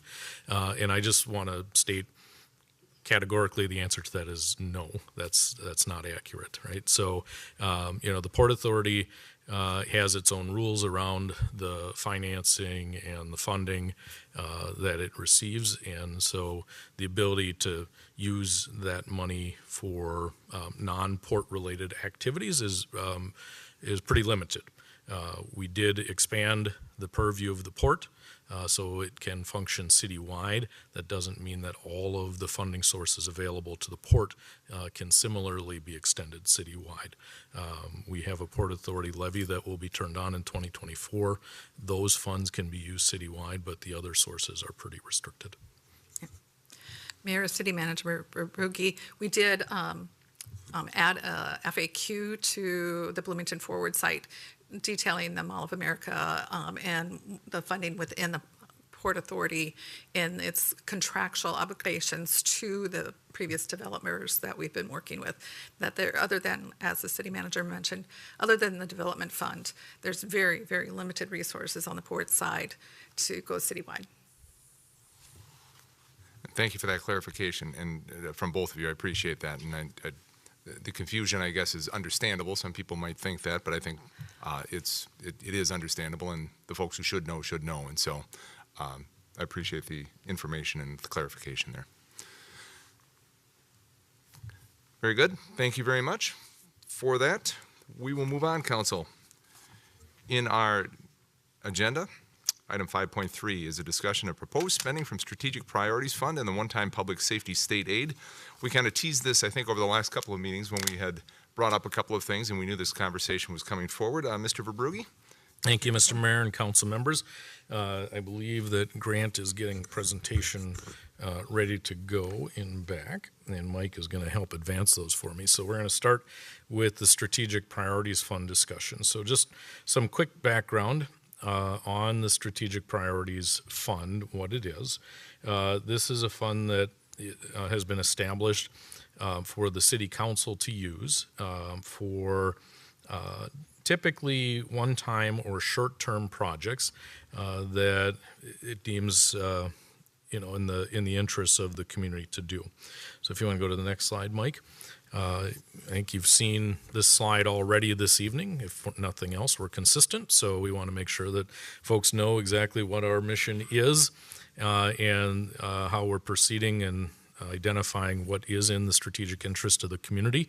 Our three pillars to connected, welcoming community, a healthy community, and community with equitable economic growth. Next slide, Mike. So let's start with some of the projects that we are proposing for the Strategic Priorities Fund in 2024 that are consistent with this objective. Council has for a number of years talked about the desire to take creative placemaking citywide, similar to what we just discussed with the Port Authority, that when the creative placemaking initiative was established back in 2014, its funding source was restricted to one specific part of the community. So the ability to do projects outside of that district, if we were using those funding resources, was relatively limited. So what we are suggesting is that we can use strategic priority funds to broaden the expanse of the creative placemaking initiatives and look at areas across the community where we can start focusing on making arts and artists the center of development throughout Bloomington. And our creative placemaking director, Alejandro Palenka, would be able to discuss in more detail exactly what the commission is thinking about in 2024 for how we utilize those funds. Next slide. The Office of Racial Equity, Inclusion, and Belonging has been in front of the council a couple times here over the last few months. One of the programs that they talked about was Welcome to Bloomington. So we are recommending an allocation of just shy of $70,000 to fund the Welcome to Bloomington initiative. You see it'll fund staffing and resource. I would say it's heavy on the resource piece. The staffing it's not going to be supporting staff cost within that budget. So it's really about the resources that are necessary to make it happen. This is one project that I can say the office is very excited about moving forward, and our partners in the community who have helped develop this are excited about moving it forward as well. Next slide. Placer AI, this would be a 2023 expenditure, and if the council is okay with it, we would bring back a budget adjustment here in the next couple months. This is a software system that is giving us data of where people spend their time, but also where they go. So why is this a strategic initiative for the council? One of the things that we have talked about is trying to figure out how do we get the private sector more engaged in a lot of the work that we do. Well, having data to make some of the case to the private sector for things like sponsorship, this gives us the information to do that, because we can look at a place like the Bloomington Ice Garden and we can see where people are going at the Bloomington Ice Garden after they drop people off or during tournaments, all that information. So then when we can isolate specific areas, we can go to vendors in those areas and make the case for them that this is in their interest, that they might want to support this thing because it's a benefit to them. Okay? And then in addition to some of those commercial applications, or at least alternative revenue applications that we might be interested in, our staff will be able to do a lot more really dedicated analysis about where people are coming to our parks, our facilities, to help us with our marketing efforts, to help us analyze who our consumers are, where we're getting most of our participants from. It's going to give us a lot more real-time data than we've ever had before that we can analyze and improve the service offerings for the programs that we have. Next slide. The council heard from our communications department both during the budget conversation in the last couple of weeks and previously from the strategic communications review that we did. The plan to have a much more strategic communications approach moving forward. This would fund the elements of the plan that were discussed in those presentations. You can see the various elements as part of that plan, and then if you go to the next slide, it also includes support for a new position in 2024. This would be an ask for a one-year basis to transition into a future year where we'd have to work it into our budget. And so if the council wants to consider this, we can come back and have more conversation, because this is one of those where we have tails going into a future year. And one of the reasons that the council might be concerned about that is having just looked at the budget for communications and knowing that the revenues aren't necessarily keeping up with the expenditures, because revenues in that fund are largely derived from our franchise, our cable franchise, and that one has plateaued and is not likely to increase in the future. So we got a little bit of a mismatch in terms of the future funding. That fund has seen increasing taxpayer-funded support over the last several years. This would increase that amount of taxpayer support. So the question is, when we come back and have a conversation with the council about this, what's the council's sense of urgency on how you want to move forward with implementing the strategic plan for communications. In the area of healthy community, our public health, mental health programming, this is an increasing area of need. I think you've heard this on a number of occasions from our team in public health. This would be going for specific initiatives, some of which have yet to be defined. Mike, next slide. The retaining walls, you heard Mr. Keel mention this during the Public Works budget discussion earlier. So I would think that the council would say, what is strategic about retaining walls? Well, the Strategic Priorities Fund is not always used for things that are necessarily related to strategy and execution.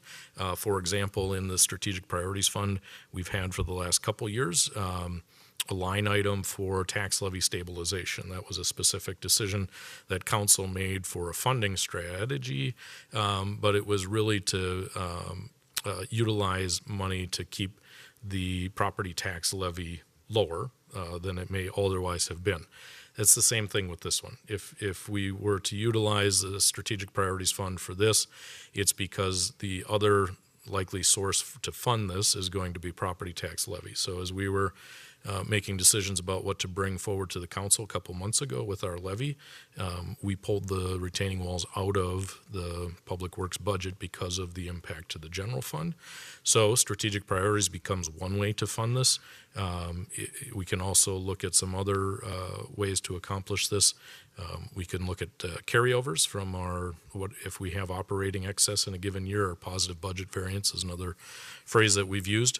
That we can hold some of that over, but that is one of those things that we would do on a year-to-year basis, whereas this we're trying to forecast a specific amount for several years, so we know what kind of a commitment, and Public Works can plan a little bit better for a longer term. Next slide. That kitten is so darn cute. So tugging the heartstrings. So we've heard from the city council there's an interest in doing a couple things. One is looking at a longer term solution for the animal shelter. We have put a project into the CIP. We also have on the list of possible bonding requests an amount for animal shelter. But in the interim, the conditions there are not optimal. It's not optimal for customers who are going in. It's not optimal for our staff who have to work in that environment. And it's not optimal for our temporary residents who reside there for short periods of time. So we're suggesting $100,000. There isn't likely to be structural work associated with this, and I would think it'll probably be even less than the $100,000. Our staff went over there, evaluated the building, and their recommendation was we shouldn't really put any money into that building that we don't have to. But if there's something that we can do to improve some of the animal containers, just some of the general aesthetics in there, that we can do that for a short period of time. So we'll continue to work on what some of those options are. We'd bring that back to the council while we're still working on a longer term solution.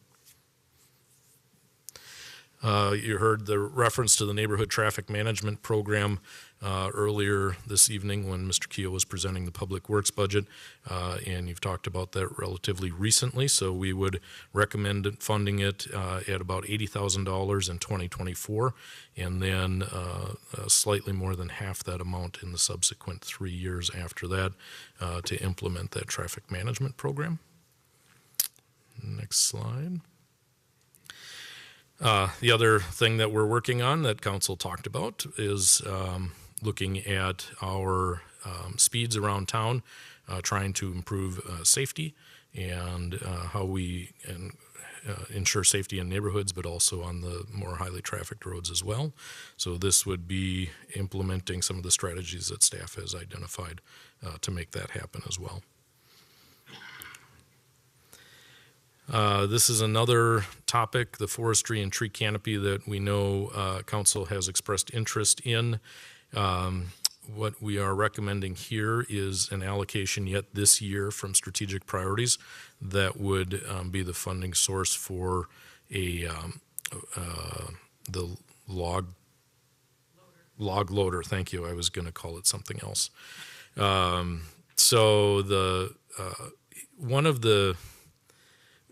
This is an area where we have some of the most inefficient utilization of staff resource to accomplish necessary work.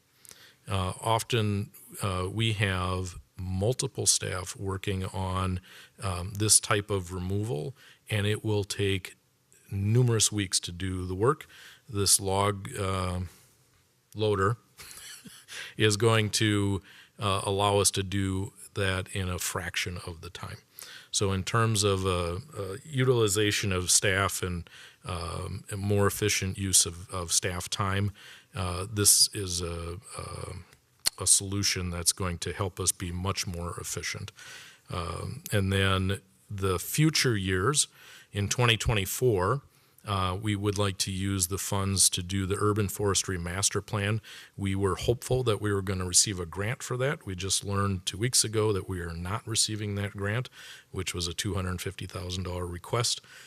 We think it's really important for the sake of our urban canopy and the future planning associated with our forestry work that we do have a master plan. And so asking that the Strategic Priorities Fund be used to develop that in 2024. And then the future year allocations 25 and 26 would begin the implementation associated with the recommendations coming out of that plan.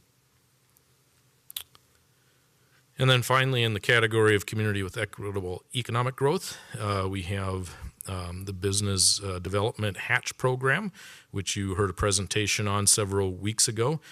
We would ask that the Strategic Priorities Fund be the source of funds. The regional chamber will be matching the $50,000 and will administer the program.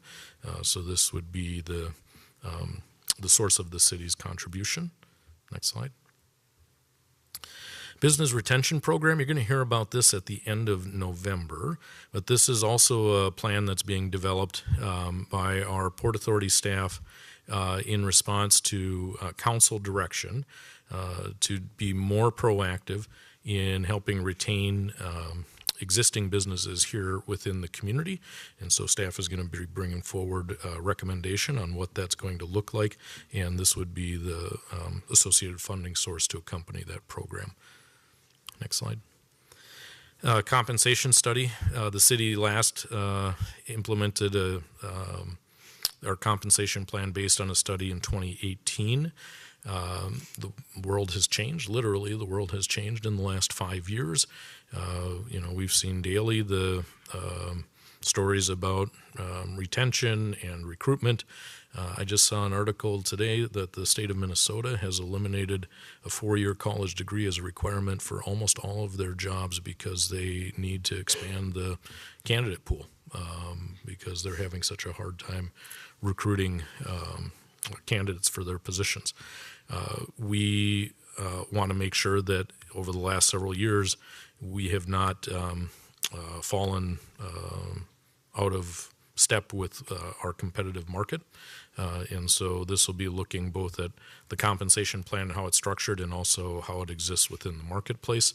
And again, I think this figure is probably high for how much it will end up costing, but we want to at least give ourselves a little cushion going into it. This is another thing that we had originally included in our general fund budget, and in order to make the property tax levy more acceptable, we pulled this out, but we still need to do this as a standard course. And so it does fit within our efforts to make sure that we're recruiting and retaining excellent staff. So here's where the numbers get smaller. So everybody put your glasses on. I saw the mayor do that, and I got to do it myself. So if you look at 2023, a couple of the items that I highlighted are in there. The Placer AI at $30,000 and the log loader at $375,000. And then down at the very bottom, you can see the ending fund balance. So next year in 2024, that's the column with the red numbering at the top. You can see our revenues. We are going to be receiving local government aid from the state of Minnesota for the next fiscal cycle, $56,000 each year. We're not programming it beyond that because whatever the tax committee does, the tax committee is going to do. And we haven't been receiving local government aid for 10 years. It was just restored, but not at a significant amount. So we felt that strategic priorities was the best place to put that since we're not assured of it beyond the next fiscal cycle. And then below are the expenditures, the tax levy stabilization. You can see that we have that forecast for the next couple of years as well. And then the list of items that I just ran through are the remainder of that column. So that next year we'd be looking at, if you take out the tax levy stabilization, about $1.9 million of strategic priorities funding. And then at the very bottom, I mentioned the ending fund balance. So if you go to the right, you can see that that number declines. The thing that's important to point out there is that This fund is largely resourced from the general fund positive budget variance. So to bounce your eyes back up to the top again in 2023 under revenues, you see that $1.1 million. We made that allocation a couple months ago.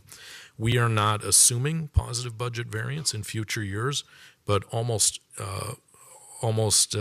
certainly there's going to be an amount coming in each year. We just don't want to predict or assume what that number is going to be. So that number basically corresponds to the number down below, and that's, if you're worried about this fund getting exhausted, no, there are other funds coming in. We've also assumed that we would bring back a levy for the Strategic Priorities Fund, which we had done in many of the past years. We stopped levying for the fund during the pandemic as a way to reduce the property tax levy. And so in the future, we're projecting that we would potentially restore that as well. So there is at least one consistent funding source for the strategic priorities. Do we have a slide after this one, Mike? All right, so we got a couple here that we haven't plugged in yet, but I want to put onto the radar screen. These were relatively late developing. So in the park system, there is a desire to have a mobile security camera system similar to what the police department utilizes, and often we're able to use that, but sometimes they have it for their own purposes. And so we think that there is enough need to have a second one that would be dedicated just for our park system. And then we just talked about the Dred Scott Wheel as part of some of these larger park projects. The improvements at Valley View are happening. This is essentially the same project at Dred Scott. As Director Catry mentioned, 40 years of time, and some of those conditions have just become unsafe, right? And we feel that this is one of those areas that we probably need to prioritize sooner rather than later. We haven't taken the time to go out and look for other potential funding sources for these. So before just plugging them into the strategic priorities, we'll take a little time and see if there are other ways that we can accomplish these before we come back and talk to council about it a little bit later as we finalize a plan for 2024. All right, and I'm going to stop there. That's a lot. And let me summarize by saying this. How do things get on the list here? Similar to the question of how do things get into the CIP. We spend much of the year listening to the council and trying to figure out where there seems to be some emerging consensus or at least a majority opinion around things that you want to do. And often we don't have a funding source to go along with them. So we'll look at the Strategic Priorities Fund to plug those in. So if there are items that you are interested in surfacing for us and for your colleagues, this would be a good time to have that discussion. If there are things on here that you think are just not a good fit, it's important for you to let us know that, because we utilize this sort of like the CIP as a planning document as we start to think ahead to 2024 and the work that we want to be focusing on. Thank you, Mr. Verbrugge. Council questions on this, comments, concerns, Councilmember Martin and Councilmember Carter. Councilmember Martin. Thank you, Mayor. I've got a few here, but I need to chew on the second set. So I'll just ask right now. I know in the document projecting expenditures in future years out of strategic priorities, things like Hatch Bloomington business retention, Placer AI were listed as one-time expenses for 2024. I'm assuming if these tools and programs are successful, they'll be continuing on in future years, like quite a lot of the line items will be continuing in future years. So is that just we don't have the information at this point to know what that's going to look like, or why aren't we projecting that as a cost moving forward? Mr. Mayor and council members, Councilmember Martin, that's a good question.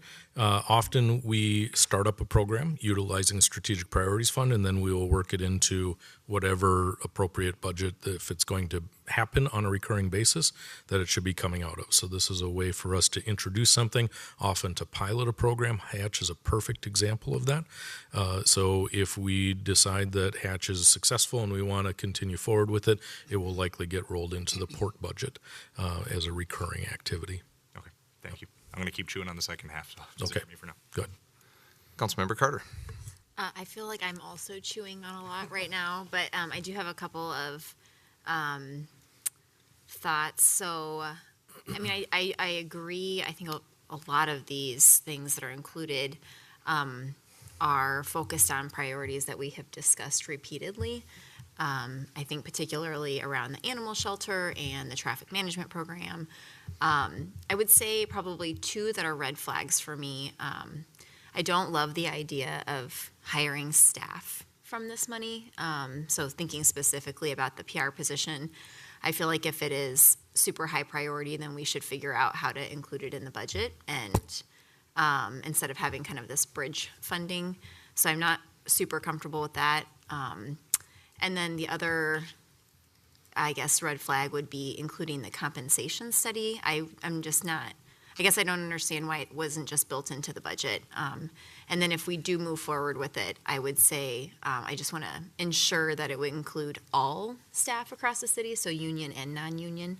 I'm not sure how they were designed in the past, but over the last several years, I feel like I've heard things about compensation studies, and so just want to make sure it's equitable and includes both union and non-union. But again, it just seems like that should be something that's built into an HR budget every so often, and so I guess I'm not sure. I mean, if we need to pay for it and this is the funding source, then I guess it is what it is, but those were probably the two red flags for me. Mr. Mayor and council members, Councilmember Carter, I will take those in reverse. The compensation plan, like I mentioned, we did have initially in the department budget requests and pulled it out before we came to council because we were trying to get the number down on the property tax levy. So we knew we'd have to find another funding source for that. Normally we would include it, but it's also a one-time expenditure. It's not something that's a recurring operational expense. So it's okay to have a one-time funding source for it, theoretically speaking. But how often do we do? Well, like I said, the last one was in 2018, but before that, it had probably been a decade or more. Okay. So it's not, it's not. I don't want to anticipate. right. I don't want to project the pace of change, but these last 5 years have been pretty consequential in terms of how the market and employment and all those issues have evolved. So doing it 5 or 6 years after the last one, probably sooner than we would have anticipated, and I would not expect we'd do it that quickly after this next one. Okay. So, on the first point, the position in communications, I don't disagree with you. But we have in the past utilized this not just as a bridge, but also as an introduction of something. But if council feels strongly about it, we can certainly add it back, or we can just add it subsequently and just recognize that we may carry a little bit of a loss in the next year to do it. But we just try to match up our revenues and expenditures. So if the council wants to come back at the end of November when we're tying up that final budget and decide if this is something that we want to build in, we'll be prepared to talk about it at that time. Councilmember Martin, chewing on the second part now? I guess I'm done chewing. Thank you very much. Councilmember, can I ask you to pull your mic a little bit closer to you? Thank you. Thank you. I guess more just kind of a general thought and some more information I'd love to see as the budgeting moves forward. I guess I'm just confused as to the need for the additional position on the communications team. I look at a lot of much smaller cities than us, Brooklyn Park, Brooklyn Center, that are vociferous in the press releases and outreach that they're doing to media organizations, which with much smaller teams than we have. Not obviously not to speak ill of our team, we're nationally recognized for the communications that we're doing, but just to say, our strategic planning consultant gave us a lot of great suggestions for how to move forward, and I could see how if we wanted to go the whole 9 yards right away, making a major expenditure, spending another, who knows, few years, doing even more planning on top of that, just start. I mean, Bloomington Police Department emails out press releases on great things like our mental health outreach program. It gets out to media organizations. They're already doing a great job. So I guess I would be curious for more of a justification for why we can't start smaller, simpler, and just start doing that work and see the dividends it produces before investing over almost $250,000. So yeah, as this comes back, I'll be looking for it. Okay. Councilmember Nelson. Yeah, thank you, Mayor. My general thought on this is to Councilmember Carter's point about the staffing, but I think other things that should be in budgets that got taken out, my preference would be to put them back in to the budget where they belong, and then if we need to, just increase the tax levy stabilization.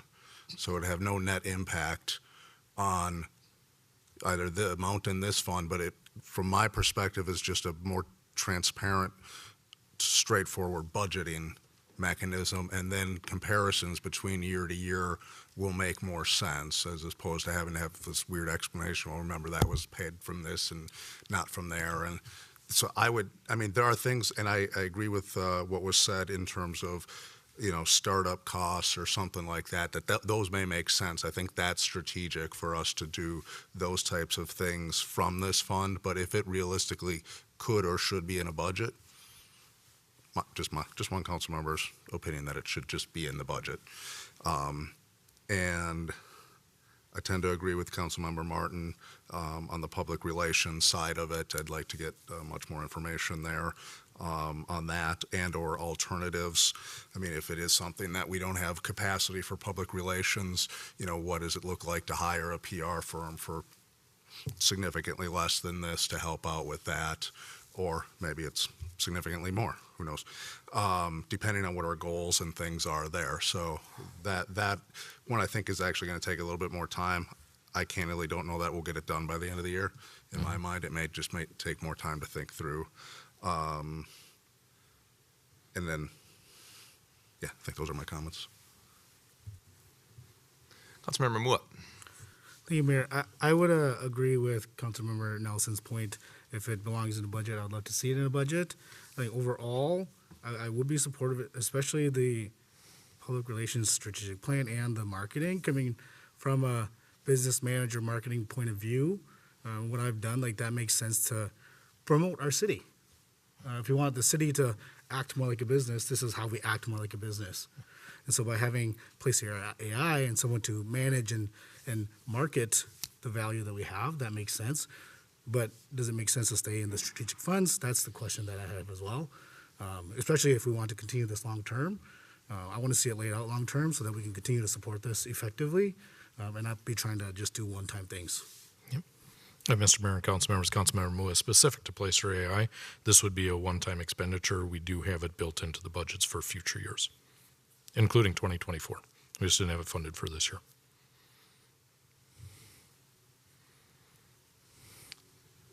Councilmember Lohman and Councilmember Nelson again. Councilmember Lohman. Thank you, Mayor. I think I'd feel more comfortable if we had most of the these positions that are ongoing past this year, not in the strategic piece. I'd rather see those in the budget. I think my colleagues have stated that well. I may be a little more interested in the marketing piece, given some of the conversation that we had here about what that looks like, keeping that in the strategic, because I think we're trying to figure out what makes sense around that. So I'd be open to that piece. The compensation study, certainly I think that, if that's something that we want to continue to do year after year, I think that would also, we want to move that out of that. But if it's just kind of a one-time shot, well then, yeah, leave it in the strategic piece. But I do think we ought to start doing that more often. I think we look at our police force and we look at our, our fire department, the changes we need to make with that. We've got to be aggressive and proactive with that stuff. So I think that's something we really ought to think about.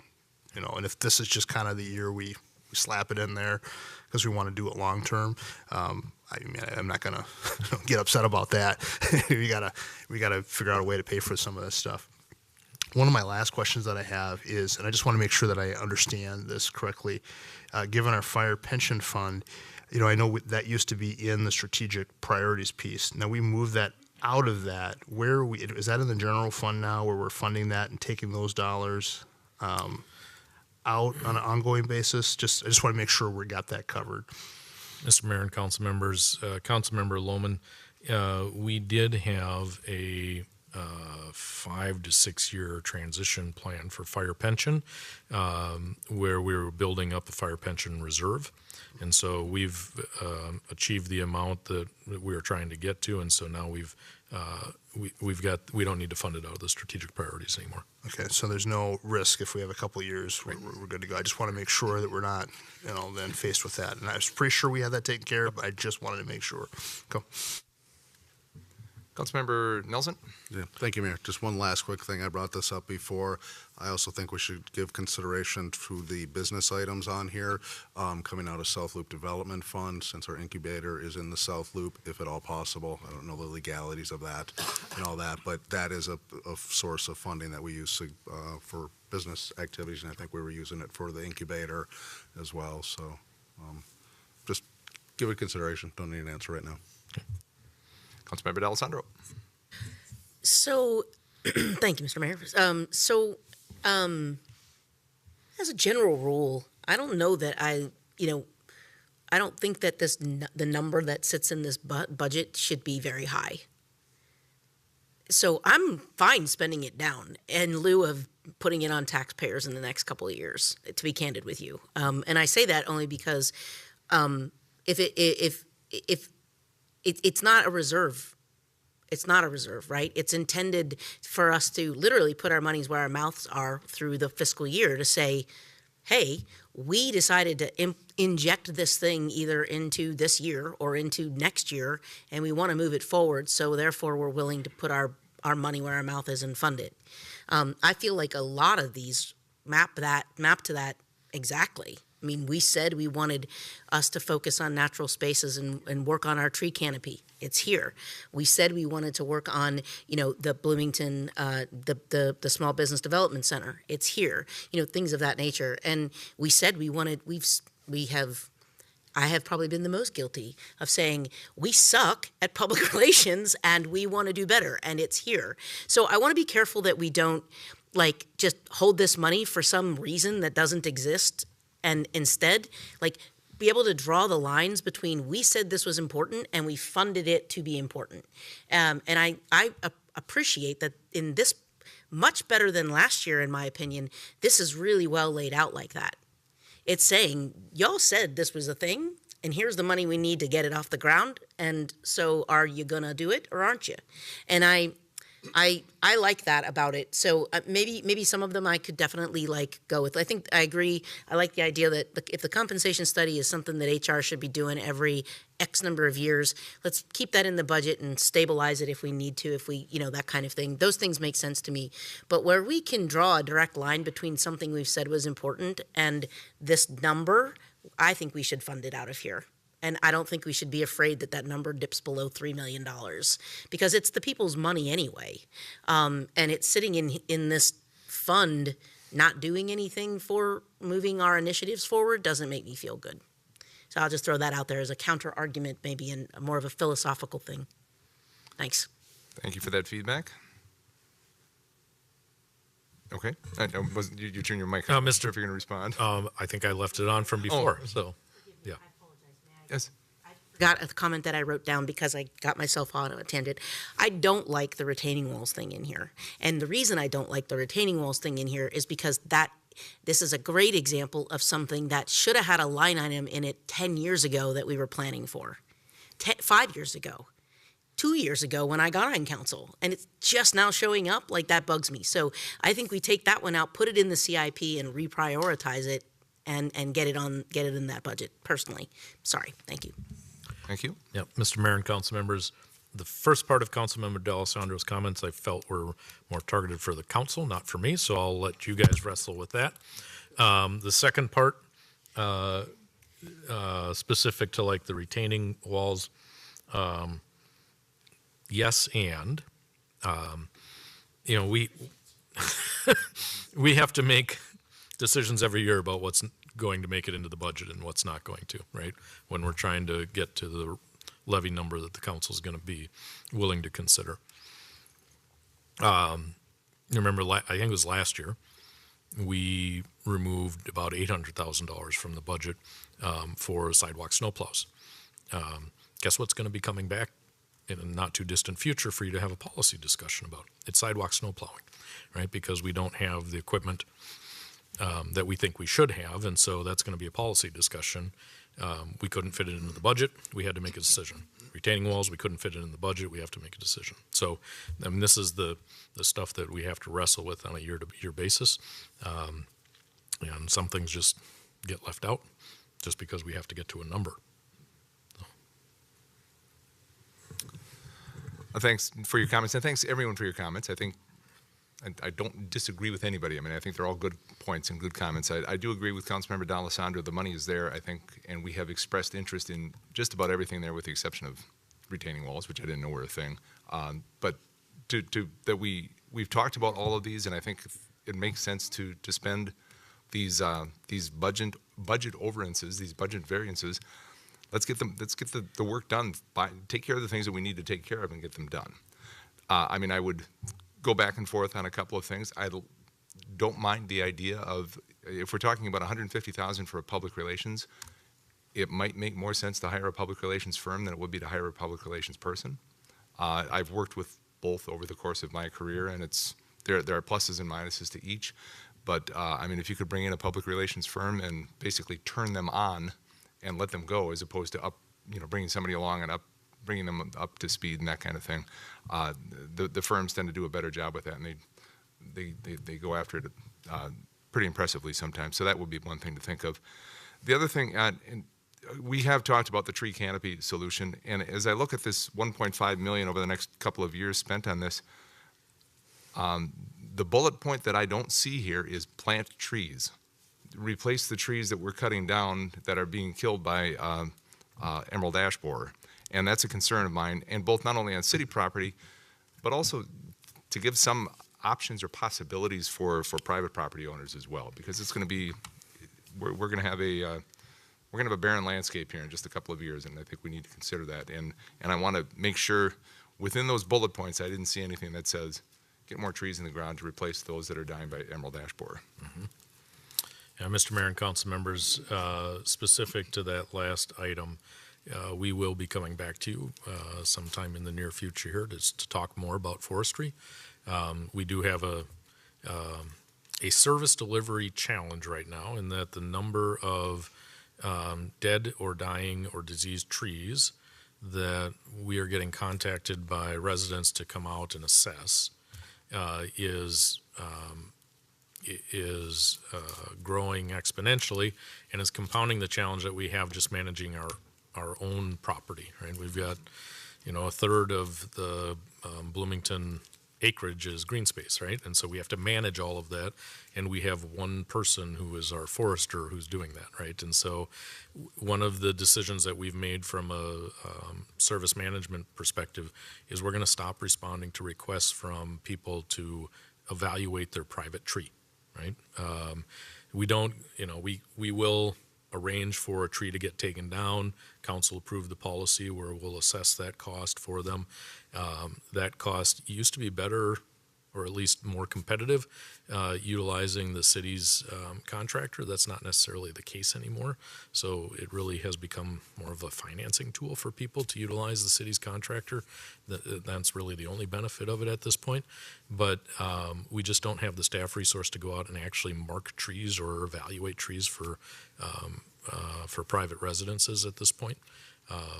So we need to come back and have a conversation with the council just about where we stand currently on our forestry program, and then talk about how it is that we're going to resource the need to repopulate the canopy. We may have some policy discussions about our right-of-way. Currently we don't allow trees in our right-of-way except by variance or by exception that the forester has to sign off on. But for the most part, we discourage and don't allow planting in the right-of-way. That's an area where we could add significantly to the canopy, even if we don't function on the number of diseased trees that are or dying trees that are being removed from private property. So we've got a number of issues to talk about, and we will over the next few months. Thank you for that. Well, so now you've heard everybody chime in and the discussion here. What are the next steps on this the Strategic Priorities Fund? Mr. Mayor and council members, I will take this back to our staff and we'll chew a bit about what we heard. And before the end of the year, we'll bring back something to have the council give an up or down to. But I think I have a sense of where you want to be, and we'll take a look as we're getting into the final tax levy about if there are things that we can put back in or how we're going to make some choices there as well. Very good. Councilmember Carter? Thank you, Mayor. I just wanted to make one comment. So I guess I just wanted to make clear that, I wasn't trying to say that I didn't want to fund certain things out of strategic priorities. But I want to say again, what I think Councilmember Nelson suggested is maybe it's like for some of these things, the decision is, do we increase the tax levy stabilization and allocate those certain things in the certain budgets? I think for some of them, it absolutely makes sense for them to live in this strategic priorities fund. And I agree, we should be spending the money. I think we all agree on that. But it's just kind of what does that look like structurally in the budget? And I will ask also, so on this, on the agenda, it does include under 5.3 a one-time public safety state aid. That's next. I haven't gotten to that. Oh, what, that's next in the Yep, discussion? we got one more presentation. One more presentation. My mistake. I'm sorry. I'm getting ahead of myself here. All right. All right. So everybody comfortable with where we are with strategic fund discussion? Very good. I'm sorry. I didn't mean to get ahead of myself. Yeah, that's okay, Mr. Mayor. It's a good thing you reminded me. All right. So the second one is the public safety state aid allocation. And we've talked about this or referenced it in several meetings, most recently when you heard the budget presentations from police and fire. So, Mike, you want to advance the second slide here? The state of Minnesota allocated $210 million to local governments during the last legislative session. This is being done on a per capita basis, so the city of Bloomington will receive about $3.9 million. This is one-time money that is coming to the city to address public safety needs. If you ask the question, what is it specifically that is supposed to be funded? What is it that can't be funded? I think it's easier to say what can't be funded because there was some explicit language in the bill. So you can't use it to fund the public pension obligations. You can't use it to fund essentially lawsuits that will settle any alleged misconduct or wrongdoing. We can't use it for purchase of armored or tactical vehicles or similar type equipment. Can't use it for tear gas, chemical munitions, or substantially similar items. Can't use it for capital building costs. Okay, so we can't remodel or expand or build new police station with it, or a fire station for that matter.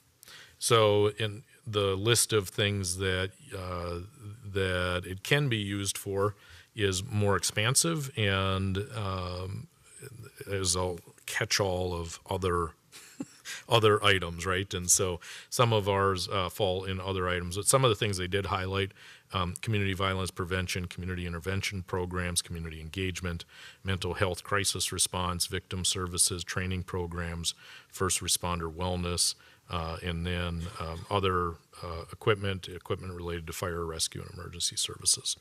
So our request, if you want to go to the next slide, Mike, we've broken down into 3 areas, in legal, in fire, and in police. And you can see the amounts that we are recommending for allocation in each of those areas.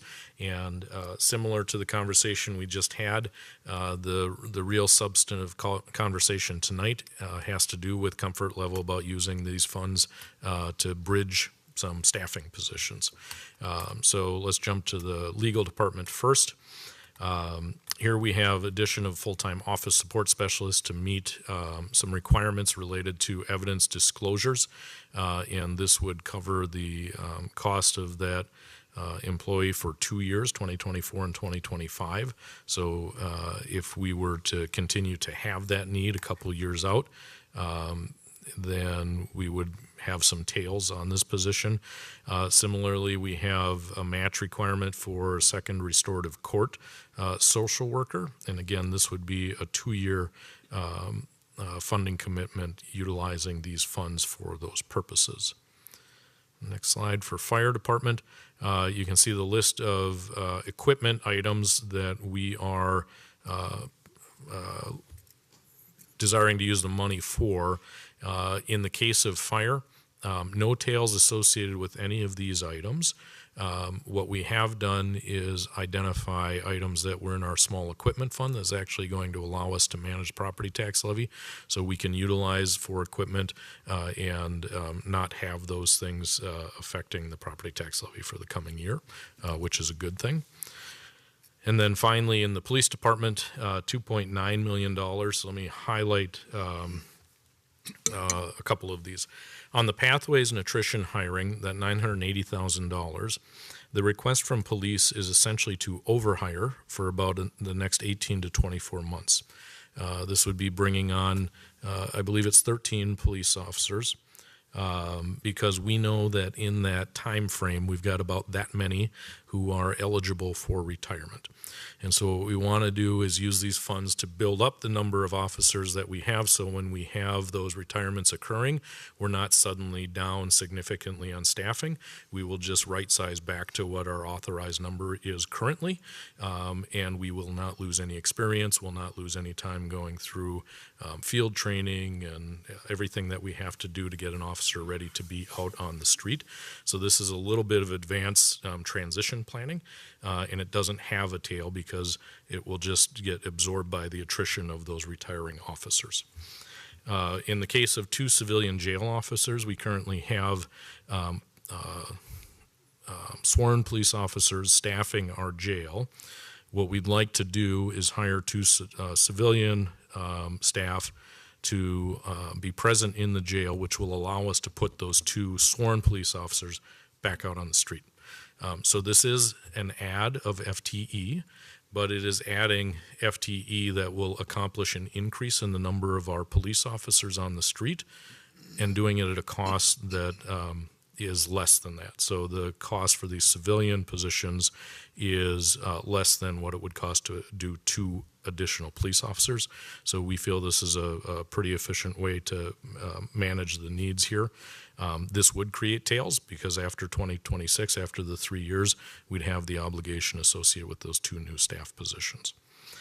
Senior crime analyst, similar here, we would carry that position at $133,000 a year for 3 years and then have that in 2027 as an obligation. And then the rest of the items that are on here are for the most part one-time expenses. And I think that's the last slide on the list. Is that right, Mike? So happy to entertain any questions that you have here, and especially interested in hearing what you have to say about the bridge approach on the staffing, especially with the police department and city attorneys available to answer questions related to the legal positions. Councilmember D'Alessandro. The very first question I have, Mr. Mayor and Mr. City Manager, is knowing that we have 18 firefighters that we're currently funding, why isn't this money just extending that? Like, why wasn't that the first thought you all had about it? Because it feels like we don't yet know what we're doing with those 18 firefighters, and that's coming due here. Now, I don't disagree that we need to solve for some of these other challenges, and I understand the attrition problem associated with the police officers as well, but I don't know. It feels like we have a much more emergent or imminent problem that we don't have an answer for, that people are asking us to try to figure out. And this would go a long way, it seems, in my mind, to taking a significant portion of this money and extending our ability to support those without having to find it in other initiatives. just was curious if that was a conversation you all had and why you decided not to bring that forward. Thanks.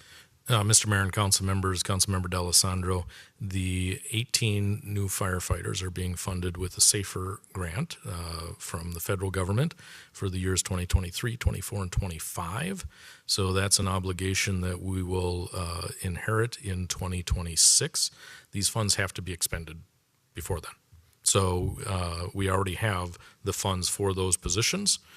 So the funds that are coming here from the state, we need to allocate them somewhere else in the next year or through those 2 years. So theoretically, we could use it on the back end in 2026 to blunt some of that. This is one of those cases where we tried to match it up with one-time things in the equipment fund rather than holding on to it until that third year. If that's something the council felt strongly about, we could go back and utilize the small equipment fund. There'd be some impact to the property tax levy as opposed to trying to buy down levy impact in 26. If I could just add, on one of the introduction slides here, it says there's not a spend by date requirement in the law. Is it? No, is that correct? That's in the presentation. Is it in the, okay. I thought we had, that's right. We didn't have a spend by date. Thank you. So theoretically, you could bank it. So the trade-off then is not is that we just put those purchases in the small equipment fund back into the property tax levy. So there'd be a levy hit earlier as opposed to buying it down later. Councilmember Nelson? Thanks, Mayor. I don't have the slide in front of me, but what was the next bullet point after that? Because I thought that one said you can't bank it. The funds must be used to provide public safety and cannot act as an ongoing reserve. There. Right. Okay, so legislature was very clear. They were, once again.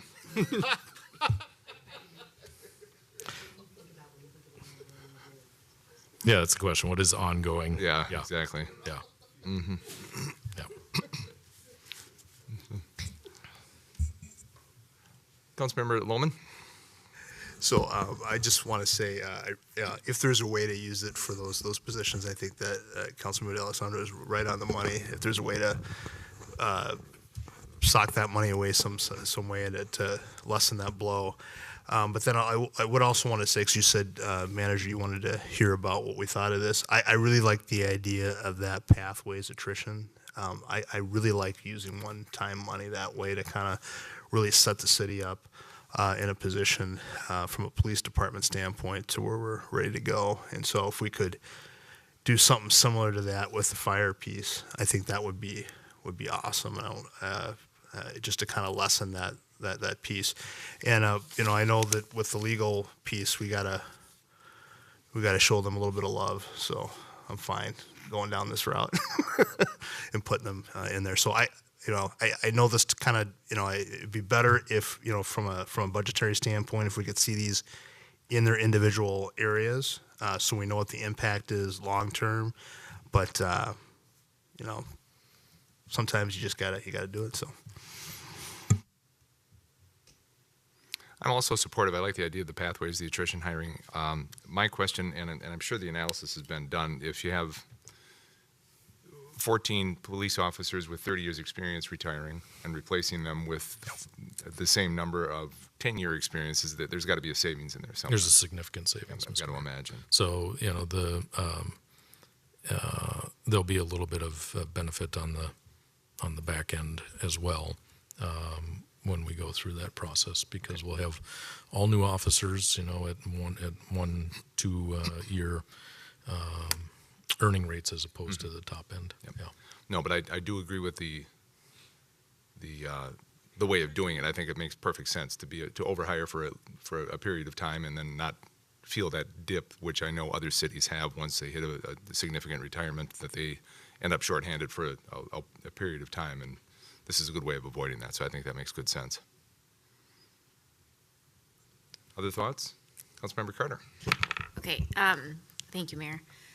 So I guess I'd be interested. I'm also supportive. I think it's a great idea to use the resources to, hire on to be prepared for the retirements. I am thinking about 26 and 27, and so if we're adding more to the legal department and additional jail officers, what would that mean from a public safety perspective in 26 and 27 for us? So does that mean we're adding 22 positions then to the tax levy with the 18 firefighters? Good question, Mr. Mayor and council members. Councilmember Carter, our 18 firefighters are already employed. Right. So, what this does in terms of adding FTE, permanent FTE on a long-term basis, we've got the 2 civilian staffers, you have the 2 positions or the 1 position in legal, and then the senior crime analyst. So it'd be 4 new FTE with the other, the surge hiring in police balancing out by attrition. So it's really only 4 new FTEs. So it's 4 new FTEs, but the impact on the tax levy with the 18 firefighters coming off of the SAFER grant. So then it is. So in 2026, that number is estimated to be about $2.1 million, $2.4 million, somewhere in that range. Okay. And that's a bogey that we know we've been facing. So as you looked at that strategic priorities fund, you may have seen the tax levy stabilization terminating after 2025. Likely not, because we're going to have to buttress the impact of those employees. So that's something that we're already studying. Okay. I guess, so in general, I am supportive. I guess I'd just be curious to know, have there been, I think at one of our last meetings, we were talking about potentially not having compliance, somebody on the legal team doing compliance. Like, could we repurpose that position to be a position in the police department? So I guess I'm just curious, maybe for that analysis too, and this was my kind of feeling about the PR position. Are there other positions that we have internally that could be, that maybe, I don't know, I used to hear the phrase all the time from you, Mayor, Mr. Mayor, what do we need to stop doing? And so are there other positions that we could repurpose to fill some of the FTE need that we have? But again, in general, I am supportive. I'm having some pretty serious concerns about what that impact on the tax levy is going to look like in 26, even if we are using strategic priorities funding to help stabilize that. Others?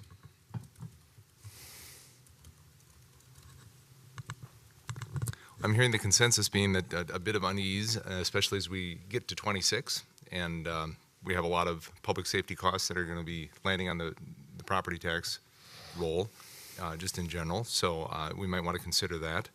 I do appreciate, as I said, the pathways and the attrition hiring, I think, is a good idea. And I also like the use of the one-time money, and I give the fire department credit. They used it as a one-time spending for the equipment, the small fire equipment that we've been talking about and the needs that they have. But maybe we'll let you all chew on this a bit and think a bit more. And yeah, Mr. Mayor and council members, to tell you, the one thing that I think that I did hear from most everybody is some interest, at least on the fire equipment fund and then the back end on the firefighters. So I tell you what, we'll go take a look and model what it looks like for the small equipment fund impact and the property tax levy for 24 and contrast that with what it would look like in 26 if we were to hold it back then to ease the impact of firefighters coming on. So we'll do a little bit more analysis. But what I'm hearing also is, at least for police and legal, you're generally comfortable with what we have in here, because I want to be able to give them some direction to be able to start moving ahead on some of these things. Okay. I think so. Mm-hmm. Great. Thank you. All right, thank you. Else have anything more on that? Everybody comfortable with the discussion and as comfortable as we can be with that discussion? All right, very good. Thank you for that. Thanks for both those presentations. Good discussion, Council, on that as well. Thank you so much. We'll move to item 5.4, which is our City Council policy and issue update. And I will start off with a recap of our listening session, as I typically do. We had actually 5 speakers this evening, and we got them all in, which I thought was incredible time management, because we typically don't do it that well. We had Mike List speak to us regarding group homes. He He acknowledged that he did get some questions answered in an email. He just hasn't had a chance to review it. So then he kind of shifted gears when we started talking about the percentage of sales tax revenue that are associated with the Mall of America. And that would be the sales tax revenue for the additional half-cent sales tax if that would pass on Tuesday. And the estimate is the mall is somewhere between 12 and 15% of that sales tax revenue that we've been talking about. So that is an interesting fact to have. Pam Palmer talked about a house in her neighborhood in poor condition and extra cars on the properties and some issues with renters and so on, and asked that maybe the city look at more ways to address problems with rental properties, but also with problem properties in general, to be able to react a bit more quickly in terms of issues that might come up and have people be held accountable for some of the things that they're doing that might be disruptive to the neighborhood just in general. And Chris Wickland talked to us about a gazebo that was in her driveway that she uses as a cover for a classic car, and was asking for a variance and relief from some of the fines that she's received. Apparently there's a dispute between the city and the gazebo itself, and without the specific information, I asked the city council, the city manager, to direct staff to try and work to resolution on this. I know there's a lot of questions on both sides, I think, and it was good to hear from Ms. Wickland about her complaints and her concerns and the pictures that she provided and so on, but knowing full well, of course, there's always two sides, and I would like to hear and understand a little bit better where the city was coming from, and might maybe make sure that we work to resolution, as I said, and get to a point where everybody is at least satisfied with this situation. Sharon Billings talked to us about, she listed off 3 different things. A, she likes the current listening session format. B, she appreciates pairing of the paving of the Lake Gerard parking lot that she frequents fairly frequently. And then she did address a concern about pedestrian safety on 84th Street, specifically the crosswalk at Thomas, and she suggested perhaps installing stop signs. And we asked the staff to take a look at that and see if that would be an adequate solution there on 84th Street, because as she said, there's no stop lights between Penn and, is it all the way over to? No, I think it's the Xerxes. Yeah, Thomas is not a controlled intersection, so she was talking about specific stop signs at Thomas.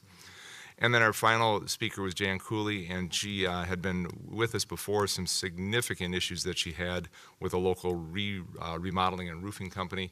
And the suggestion was, or the comments were based on what we had heard from her. There's not a whole lot that the city or the city council could do, and we asked the city manager and staff to provide her with a list of resources that she might be able to access to take care of some of the issues that she has, including the State Attorney General's office and Hennepin County resources in some different ways. So appreciate those people coming forward, appreciate your taking the time to come in and talk to us, and I think it was a worthwhile and productive listening session once again. The only other thing that I have tonight, and just want to talk about very quickly, we saw in the Star Tribune obituary section today that Helen Fong passed away earlier this month on October 16th. And Helen Fong, obviously the wife of David Fong of the Fong family, the matriarch of the entire Fong family, an incredible influence in the city of Bloomington, and was a longtime leader in so many different ways, and not just with the family and with the restaurant, but with the sister city relationship and with the different things that she did within the city. And she'll definitely be missed, and we want to extend our sympathy to the Fong family, because I know that it's a difficult time for them. So, Mr. Verbrugge. Thank you, Mr. Mayor and council members. Referenced earlier that we have some ballot questions and an election coming up next Tuesday, November 8th. I'm sorry, November 7th. That's the last thing I need to do, right? So next Tuesday, we vote on Tuesdays around here. So early voting is going on right now. And I just want to remind people that early voting is available here at Bloomington Civic Plaza. If you're not familiar with where we are, 1800 West Old Shakopee Road, but it's easier to access us off of 98th Avenue at 98th Street at Logan and James. Man, I'm struggling tonight. So 98th and Logan, 98th James is to get to Civic Plaza. Hours, Monday through Friday this week, 8 until 4:30 p.m. We are open on Saturday from 9 until 3 for early voting. So you get to put your ballot right into the machine. It's different than the absentee balloting period. This is now early voting. So, and then again, next Monday, the 6th, from 8 until 5 p.m. And then Tuesday, the 7th, you'll vote at your regularly assigned voting precinct. So that's how you can vote over the next week leading up to next Tuesday, November 7th. I also want to commend Chief Hodges. He's not here for the meeting this evening because he was being honored tonight as the recipient of the William H. Spurgeon III Award, which is the highest recognition for individuals and organizations contributing significant leadership to the Exploring program for the Boy Scouts of America here in Minnesota. So we'll make sure that we have some additional information that we can share within the organization and outside of the organization, but just wanted to acknowledge Chief Hodges on his recognition and congratulate him and thank him for his efforts. Congratulations, Chief. Well done. Anything else, Mr. Verbrugge? No, sir. Council, anything to add this evening? Councilmember Nelson. Yeah, thanks, Mayor. I just got one quick item. It came up tangentially in the listening session. It was about environmental health and related to commercial properties.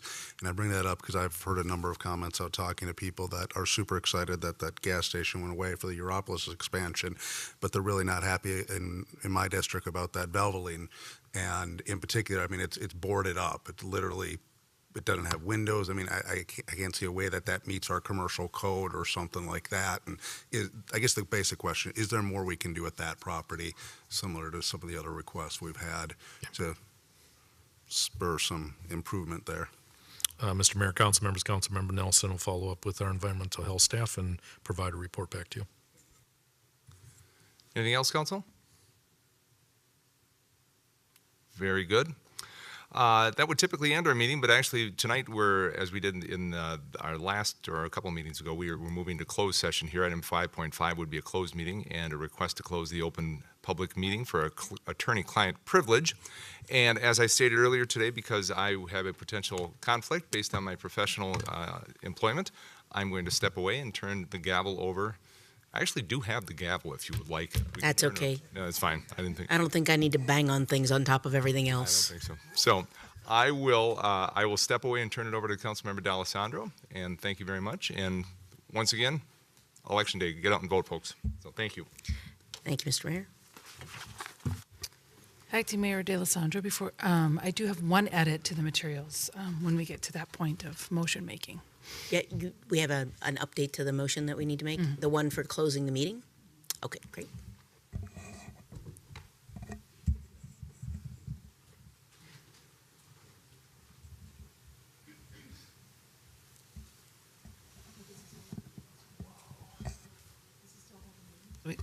This is still an open meeting, so we can go ahead. Yeah, with the to make the motion. Yeah. Okay. Yep. So did you want to amend the motion that I have in front of me? Thank you, acting mayor, members. When we put the packet together earlier in the week, last week, we had intended that outside counsel would be invited and included in the discussion. Since then, we have decided not to include them.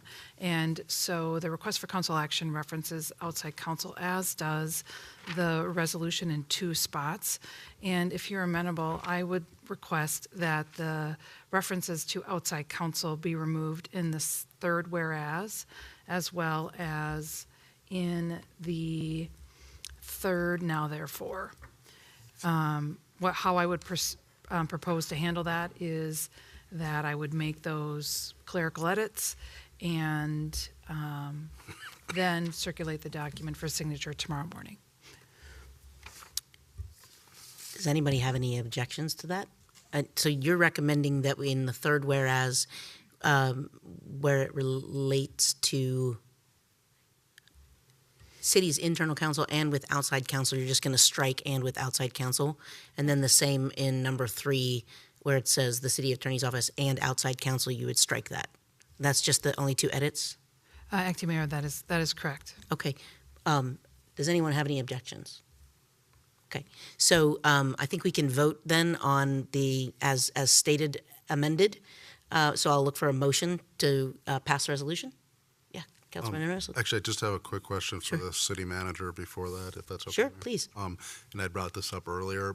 Given that the nature of what we're going to talk about, the subject matter that we're talking about, is there any information you can share with the public just so they sort of, not the litigation strategy or anything, but I mean, this is an issue that may be of concern to people, and I just want to help them understand what we're actually looking at here. Acting Mayor and members, my proposal would be that there might be different information that you'd like us to share after we end the closed session. Okay. I think it would be appropriate for someone to make a recommendation or to seek a recommendation for a motion directing staff to prepare a communication that can be shared. That would be on the perfectly end. reasonable. Okay. Yep, thank you. Okay, so with that, I'd like to entertain a motion to close the meeting. So moved. Yep. Okay, so we have a resolution directing the closure of a public meeting of the City Council. All in favor? Aye.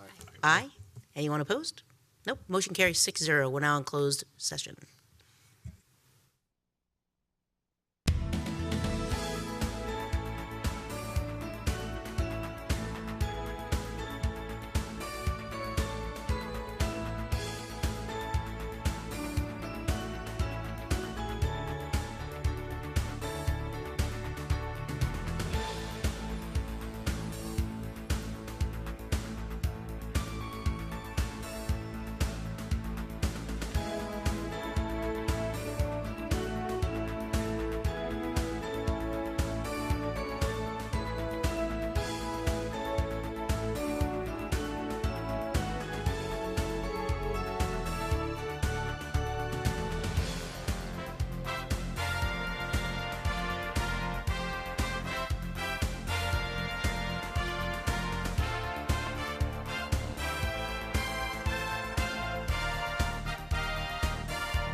back in open session then. Very good. So we've returned to open session for the purposes of closing tonight's meeting. I'd look for a motion to adjourn. Would you like to, Acting Mayor, would you like to direct me to do anything? Consistent with the discussion. Right. Yes, we'd love for you to proceed consistent with the discussion we held in closed session. Acting Mayor, would you like a motion and a second and a vote on that? I would. I'll second. Thank you, guys. Appreciate your support. All those in favor? Aye. Any opposed? Great. Motion carries 5-0. Thank you, folks. And now I will entertain a motion to adjourn. So moved. Second. We have a motion and a second to adjourn. All those in favor? Aye. Anybody opposed? Great. We are now adjourned. Thank you for paying attention tonight. Have a great evening.